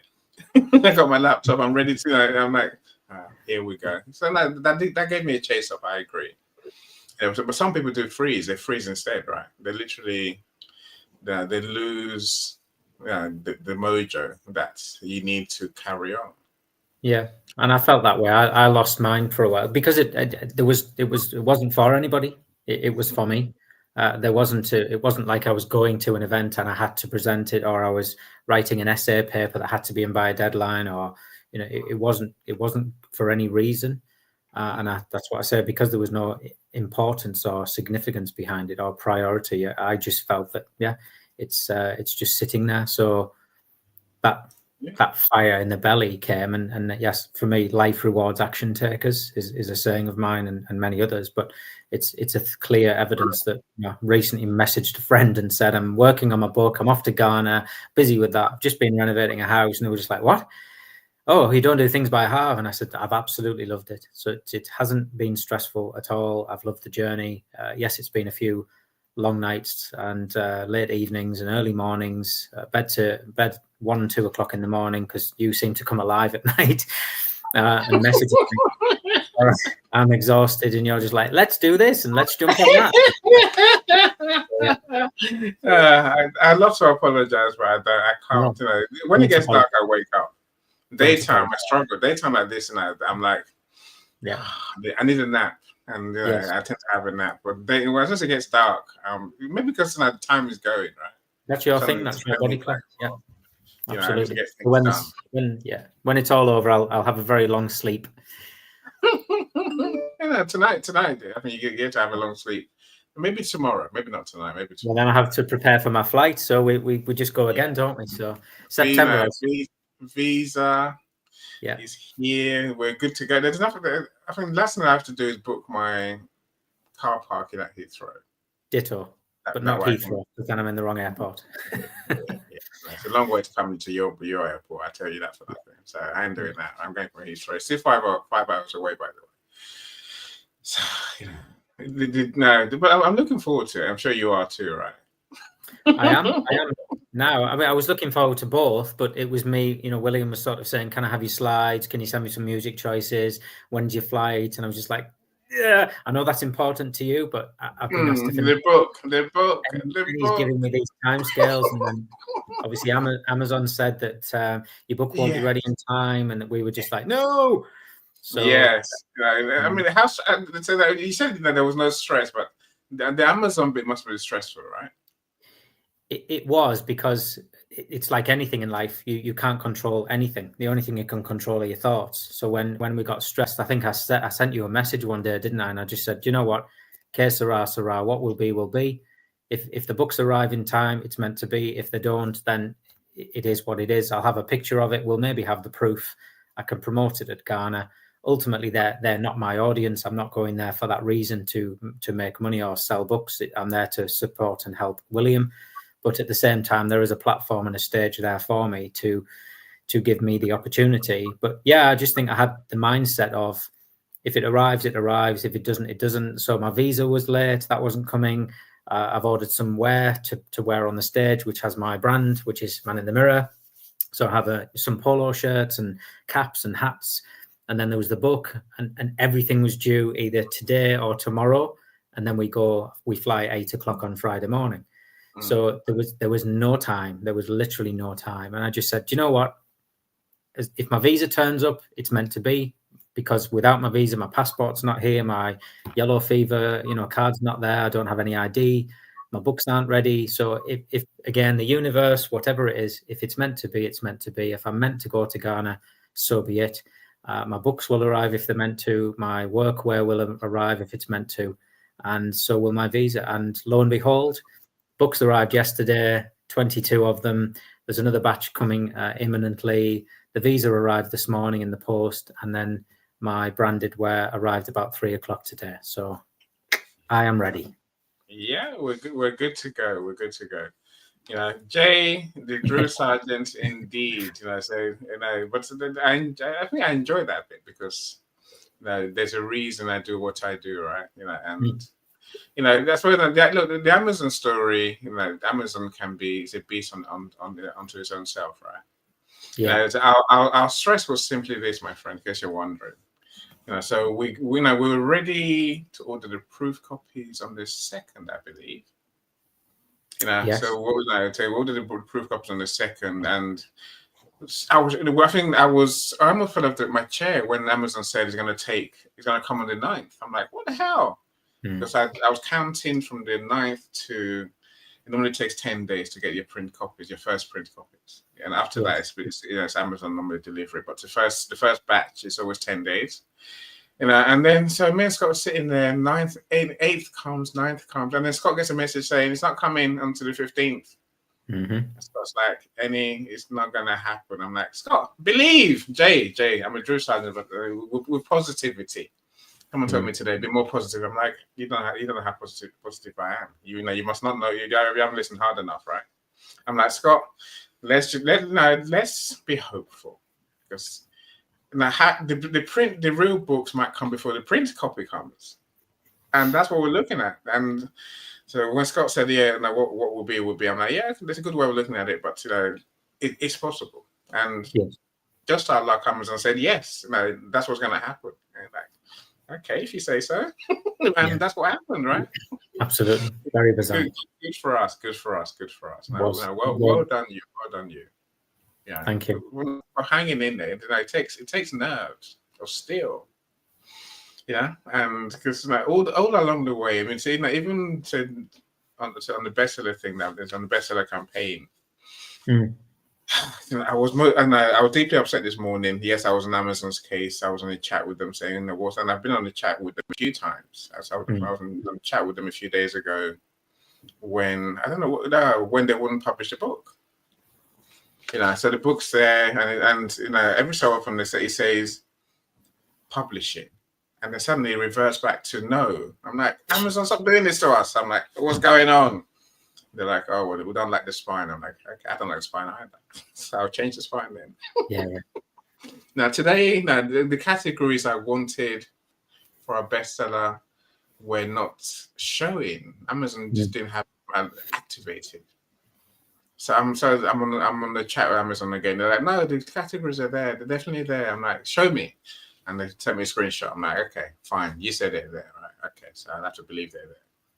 And but they just weren't showing. There was no on your book page. There's the categories are there underneath the description, underneath the book details, and there was nothing showing. I'm like, you can't get number one on no categories. I'm like, Scott, I'm worried, but I said no. But after I chatted with them, I went to sleep and I woke up, and we have two categories. We're meant to have 3 minimum, by the way. But that's I shan't cry. That's two is good enough for me, right? So, I think you have to be willing to deal with the stressful moments, and there'll be stressful moments somewhere. If it's not your Yeah. side, writing the book, it's in the publishing side. If not, it's in the delivery side, and so it goes, right? Yeah, I think it's about resilience as well, and I wanted to enjoy the experience. I didn't want to put that pressure on me, and I think it was when I was on holiday. I was away in Bulgaria, and I messaged you and said, "Look, if it's ready, it's ready. If it's not, it's not." And you were like, "It will be." But by taking that pressure off me, then it just allowed me to be in a flow state anyway. So I thank you for that. But I was very much like, when the book's ready, it will be ready, and if it's meant to be, it's meant to be, really. So. Yes, I've thoroughly enjoyed it, but I think resilience, persistence, self-discipline, just enabling yourself to go, right, I will not force yourself, but just put yourself in a state to enjoy the book process, really. And as I said, it's not necessarily a destination, although there is a destination because the book exists now. It's still an onward journey because it now means that that's come out of me. It's gone into the book, and now I can help hundreds, thousands, millions of people around the world. So that's the ongoing journey, and it will be forever. And even after my final chapter and I'm no longer here, hopefully the book will go on to help and serve many, many other people. Yeah, no, for sure. Look, so I'm trying to imagine what's been your best moment. I know there's a joy in starting a book. I think that there's a joy in finishing the book. There is a real joy in finishing the book. You're like, damn, I'm done finally. I'm not doing that again. And then suddenly you have to get in book 2, right? And then of course along the way, I think there's receiving the proof. The first copy. So when you actually see your dream become a book in your hand, that's a great moment. I think. Yeah. I think the moment. That's when you get the final version. Yes, the moment for me was although it may not be the moment for you, because I remember it was the night that my son designed the front cover. Okay, yeah. Jay understands that moment. When we're trying to say what to that clock problem. Yeah. So it was your moment. Yes. So he designed the cover. So thanks to Bobby, special mention. Benji was my other son. He was kind of like, yeah, okay. I inputted by going, yeah, I agree. But Bobby sat and designed it. I gave him the brief. I know we had a few ideas about throwing it around, and you sent me some ideas, and it just didn't quite get me. Does that make sense? Yeah, And I know it was very much the quill and the writing, and it was quite a formal legal, and it was in non-fiction. And I just said to Bobby, I've got this thing inside my head, son, and can you portray that into an image? Because he's very creative and he's very clever. And he just sort of went, tap, tap, tap. What, you mean like that, Dad? I just kind of went, exactly like that. Oh my, how did you do that? And he just, and I said, can you put the words and the writing, and can you do this? And he just came up with the idea. There was one person originally, and then there was many, and it was just talking about many souls around the world. And he just absolutely got me. So I sent it to you and said, there's the book, but we can't make it say 5 to 6. I want it to say 5:55 specifically, because that's an angel number for anyone that's a believer. And that's when it sent you into meltdown. But no, I think the moment that realization came was a more really. Now Jay. No one knows. Jay is an expert designer. He does my covers, right? Oh, okay. So you always feel you're close until, like you say, if my author doesn't feel what it is in their heart, then we have to go back to the drawing board, right? Yes. Me and Jay, sort of looking at each other, of course, the quills. There's so many things in this world that not many people know, right? I think one thing that I find amazing is that fonts are not universal. The fonts you get on Word, not the same fonts you get on Photoshop, not the same fonts you get on Canva, for example. And so it goes. So when it came to looking for that italics that you wanted, I couldn't do it. That was all Jay's thing, right? Thank you, Jay. So well done, Jay. Truly. But the clock thing, I just knew we had a problem, because you can't have exact time on clocks online. And now, but so determined to find them, determined to make it happen. We found a way between both of us to make it happen, and thank God for AI. Yeah. Even then, it's still, this wasn't just this was ingenuity and trying using a combination of different things.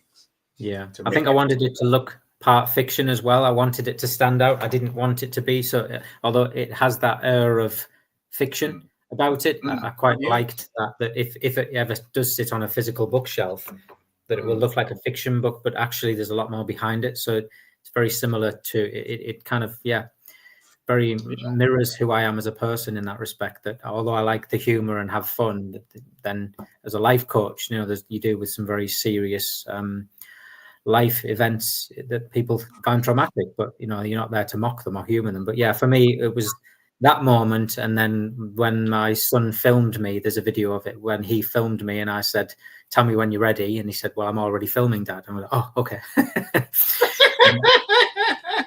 He's just so nonchalant about it and very relaxed. But that was the day I opened the first ever proof, and it just was that real physical copy of this version here. So the not for resale version, which is very special.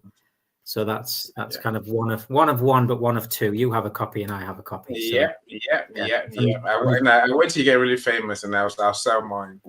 Yeah. That's how I am, right? Absolutely. Yeah. Make sure I sign it first. For sure. In Ghana, I make sure I bring my proof copy. Yes. Jose, super author, my friend. I'm glad you're here. Jose has a story to tell. It's a kidnapping story. As a world famous kidnapping story. In the US, a big time company leader, and then they get to go kidnapped by terrorists and imprisoned as a terrorist. I'm giving you my surmise. But it's turned the story around, much like you, Scott. It uses pain to help others. Yes. So it's turned the story around to become an amazing leadership coach. And his book lives, right? His book lives now. Yeah, I think all the authors should connect what they do on his platform, right? Jose, thank you for joining us, my friend. He does some live events on Mondays, talking about leadership, interview other people as well. So do connect with him. But now he's done the next best thing. He's found himself a celebrity PR expert. That's what you need, Scott. The one that gets him on TV and on big places, right? So expect to see Jose in bigger places as time goes on. It's an amazing thing he's done for sure. Fantastic. So yeah, it is amazing. So now, Cristiano, is that you? And he doesn't sleep at night. I don't sleep at night. No, I'm a night owl. I always have been, but now I get to live my night owlness to the full. I don't feel guilty. And before I used to have to not sleep at night and go to work and then be exhausted. But now I'm just like, nothing before 12, never. If I want a nap, I'm going to have a nap. That's what I do, right? So welcome, Cristiano. Cristiano, have you bought your book yet? Go and buy the book, please. Yeah. So again, there's been a lot of customer care calls in 2025. And the active digital anomalies and bugs occurring across the world. They really are. Especially on LinkedIn, so many IoT devices, networks, and softwares are glitching. The technology, software, PR, and security services are working overtime this year. This was probably Natalie's conversation. Mm-hmm. Look, something's going wrong somewhere, but we're still surviving because we're human, right? That's the important thing, I think. Software can't stop us. It can hinder us. Don't get me wrong, but we are still pushing through even the challenges. My friends, so welcome, I live in. I see you as well. And he said, I'm not allergic to sleep. I just don't like sleeping at night. And as Scott said, when you got something in your brain that's nagging at you, I got two choices. Do I try and sleep and not sleep and still have the thing nagging in my brain, or do I just get up, do what I have to do, and then it's gone? Then I'm free. That's the way I tend to live. I like being free after a while. Now, Alevin, welcome. Say hello, and hope everything's going perfect. Of course it is. Now, thanks, Alevin. We're here. Scott's here. So Ghana awaits us. His book is here. The call is the official launch of the book. So now we're gonna spend our time talking to our friends and families to buy the book. Of course, if you haven't bought the book yet, my friends, the link is in the comments. If I'm going to send you the link to you, then just message me, I'll send you the link. The book is 99 cents, 77 pence in the UK. So less than $1, less than £1. Please go and buy the book. Now, if you buy the book, you'll be helping us to make the book more visible to other people who might actually benefit from the book, right? And so the more visibility, the higher the rank on Amazon, the more we'll be found in search, and people can buy the book. You can't buy a book you don't see on Amazon, can you? So help us to make the book more visible, so it can help more people. And that's what being a bestseller means. If you do buy the book, my friend, send us confirmation. That way we can add you to our prize draws. Scott, let's finish now with a recap of what the 9 prizes are, please, and then we can Absolutely. Go. No problem at all. So I'll keep it brief. So there are 9 prizes. Thank you for everyone that has bought the book already. I really appreciate you, genuinely, from my heart. Thank you so much for your support and your continued positive energy and your love. Thank you, thank you, thank you. It's been a whirlwind, but we got there. So yes, there are 9 prizes I'd like to give. So this is in the prize draw. So if you have bought the book, please send us confirmation, whether that be to myself, whether that be to a screen grab, WhatsApp, TikTok Messenger, whatever it might be. Send us proof of purchase that you've bought the book at 77 cents today, 77 pence today and 99 cents. And in return for that, we'll put you into a prize draw for the prizes. The first prize is 2 vouchers for £20 of your choice. It can be a book voucher, Amazon, Love to Shop, a high street store, whatever it might be in your part of the world, you can choose to have that voucher. So there'll be 2 draws for that, £20 each. Then you send us the details. We'll buy the code for you and send you the voucher with our compliments as a thank you for buying my book and supporting me. I'd like to give away 3 signed copies of my book, this one here. So I'll be sending you a personal message of thanks, posting you a copy to your home address, wherever you might be in the world, just to say thank you for believing in me and supporting me again. So you can chance to win 3 authors' signed copies. Please keep hold of them. They may become valuable one day. Then my friend and colleague of mine, Justin, he is a former NLP and life coach practitioner. He was on our last session. Unfortunately, couldn't make it today due to personal reasons, but he has sent me lots of support and love throughout the campaign. And today sent me a message saying he would like to offer somebody a 1-hour free coaching session, which will include a neuro-linguistic programming technique, which is NLP, or some kind of hypnotherapy or metering tech, whatever it might be. He would love to help somebody. So he'd like to give up 1 hour of his time as a value of around £100. So very kind of him. To do that, it can be online on a Zoom, so you can be anywhere in the world.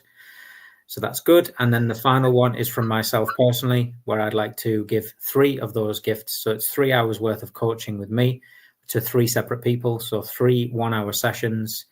So I'd like to give that to 3 individual people, whether that's a coaching, an NLP technique, some hypnotherapy, dealing with something, helping you with the wheel of life, setting some goals, something positive and practical going forward, or whether it's dealing with an anxiety, a trauma, whatever that might be. I know for sure I can help you with your onward journey as a thank you for buying my book. And that's it.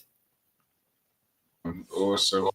And I gotta say, Scott, I'm not looking forward to the prize draw day. I used to look forward to them because it's a straightforward. All the names go into a wheel, spin the wheel, have a winner, and I'm like, bye.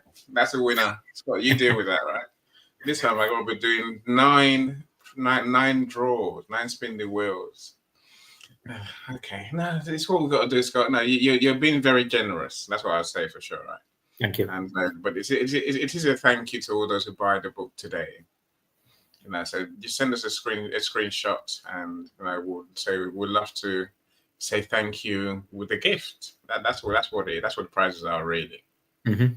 So am I excited? I'm always excited, right? Let's see how it works, and if it works, I'll run with this. With my friends, especially those who have offerings, I can help people. So why not, right? That's what I'm taking away from this. This and it's okay to do shorts on YouTube, Scott. Yeah. There we go. New lens. He kills me. Thank you so much, my friend. Look, anyone who's here, anyone's watching on replay, I may well send you a DM to say go buy the book, right? Don't be a hater. If you bought the book already, just ignore the DM. I'll try and remember those who have, because many people have bought the book and sent us confirmation. Jay, I won't DM you to hassle you. I said, but I'm not really hassling. I just need. I'm trying to get as many purchases as I can today for Scott's book, right? That's what I'm trying to do. That's my job. That's my remit as a marketer. I promised Scott he will be a bestseller, but it's been, we worked on this all day, Scott. If not in the last couple of days, right? The emails, the things like the DMs, the messages, the SMSs. That God, we've done so many things, right? Yeah. But it's not ended yet because we're not number one yet. We're getting there. But our bestseller run finishes at midnight PST. So that's 8 a.m. our time. So don't be surprised, my friends, when I send you a message close to 8 a.m. in the morning and say, "And a few minutes left. Go and buy the book now." I'll try not to do that. I'll try. Let's make Scott a bestseller long before. That way I can actually go to sleep and enjoy my sleep in the morning, right? Anyway, thank you so much, everyone. Thank you, Scott, for an amazing. Thank you. If you want the link for the book, let me know. My YouTube friends, I love you. I really do. Facebook friends as well. So you're all here. So do like, subscribe, and comment, please. That way it's worth your while, right? And it's worth my while too. Everyone, we all need to watch ours. And the engagement and the subscribers on our YouTubes. If YouTube's going to pay us just to be there, I'll take it, right? That's what the watch hours means, Scott. That's what. Okay. Engagement. You have to get to 4,000 watch hours in a year, right? And then you also have to have, I think you need to have 1,000 subscribers. Okay. On your channel. Good luck with that. And then you do what's called monetizing YouTube. Yes. What fun. Yeah. So I look forward to that day, but that's a whole different business because something you have to turn your YouTube on, you have to focus on it, you have to create services on there, you have to create membership schemes, sell your merchandise. And I do want one of those, man in the mirror tops, by the way. And don't bring a small one, Scott. Don't bring a medium size. They ain't gonna fit, right? You may have to fast for the next few days. I'm not as big as I was, but 2XL will do. One XL at a push. I can bring you a cap. That might fit. Okay, all right, nice. Yeah, man in the mirror. So, who doesn't love branded gear? I do, right? Thank you so much, everyone. Thank you so much, Halloween, Christiana, Natalie. Thank you. Too many people to thank. Jay, thank you, everyone. Stanley, Gladys. You're all amazing people. I love you all. I really do. So when I type it, they think I'm joking, Scott. When I tell them, hopefully they hear me, right? All right, so I'm going to play Mike's song that he shared with us the other day to play us out. So I say, bye, everyone. Bye, everyone. If you haven't bought the book, go and buy the book. Go and buy the book. Take care. Thanks again, everyone. I appreciate you. Buy the book. Please share the link. Let's push for hard for bestseller. I really appreciate it. Fingers crossed. And I love you lots. Thank you, Gary, Julie, Dave, for coming along, especially my friends and family. I love you lots, and I really appreciate it. So, and thank you to Annie. Yeah, and your sons as well. No, your son, your genius video maker son. Oh yeah, massive thanks to him and my wife Haley for her support and everyone. So there's probably too many thank yous, but genuinely I appreciate it for coming here today, especially to my son Bobby and Benji, and to my wife Haley for just generally putting up with me. Yay! Well, your launch is done now, Scott. It's less pain for them now. We hope, apart from you going around the world talking about the book. And the topic, right? Take care, everyone. Take care, everyone. Take care. Bye. Cheers, guys. Right, let's press play.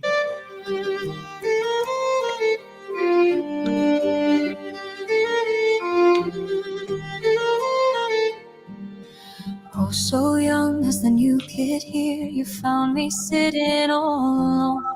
But hey bro, wanna be my friend? That's how our story would begin. Through every doubt and lonely day, you found the words I couldn't say. Now the laughter fades but never dies. In the corners of my mind it stays. Your heart so big, your joke so bad.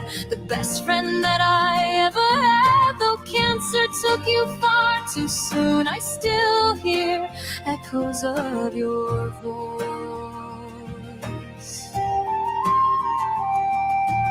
Middle school was rough on us. Kids can bully so easily, but you'd crack wise and make me smile. Said forget them all, you're worth the while. Your humor sharp, your spirit bright. You made the darkness feel less tight. Now the laughter fades but never dies. In the corners of my mind it stays. Your heart so big, your joke so bad. The best friend that I ever had. Though cancer took you far too soon, I still hear echoes of your voice. Years went by, we lost our way. Different towns, different days. Then that call came out of blue. Hey, remember me? Is it really you? We talked for hours, caught up fast.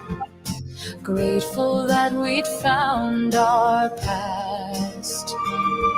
The diagnosis hit like stone. You faced it brave but not alone. I watched you fight with all your might, still cracking jokes somehow just right.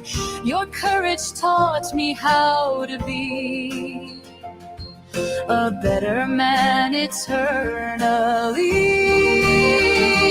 Now the laughter fades but never dies. In the corners of my mind it stays. Your heart so big, your joke so bad. The best friend that I ever had. Though cancer took you far too soon, I still hear echoes of your voice. Some friendships burn like morning dew, but ours was built on something true. So when the world gets dark and cold, I hear your voice, both young and old, saying, hey bro, you'll be alright. Your memory burning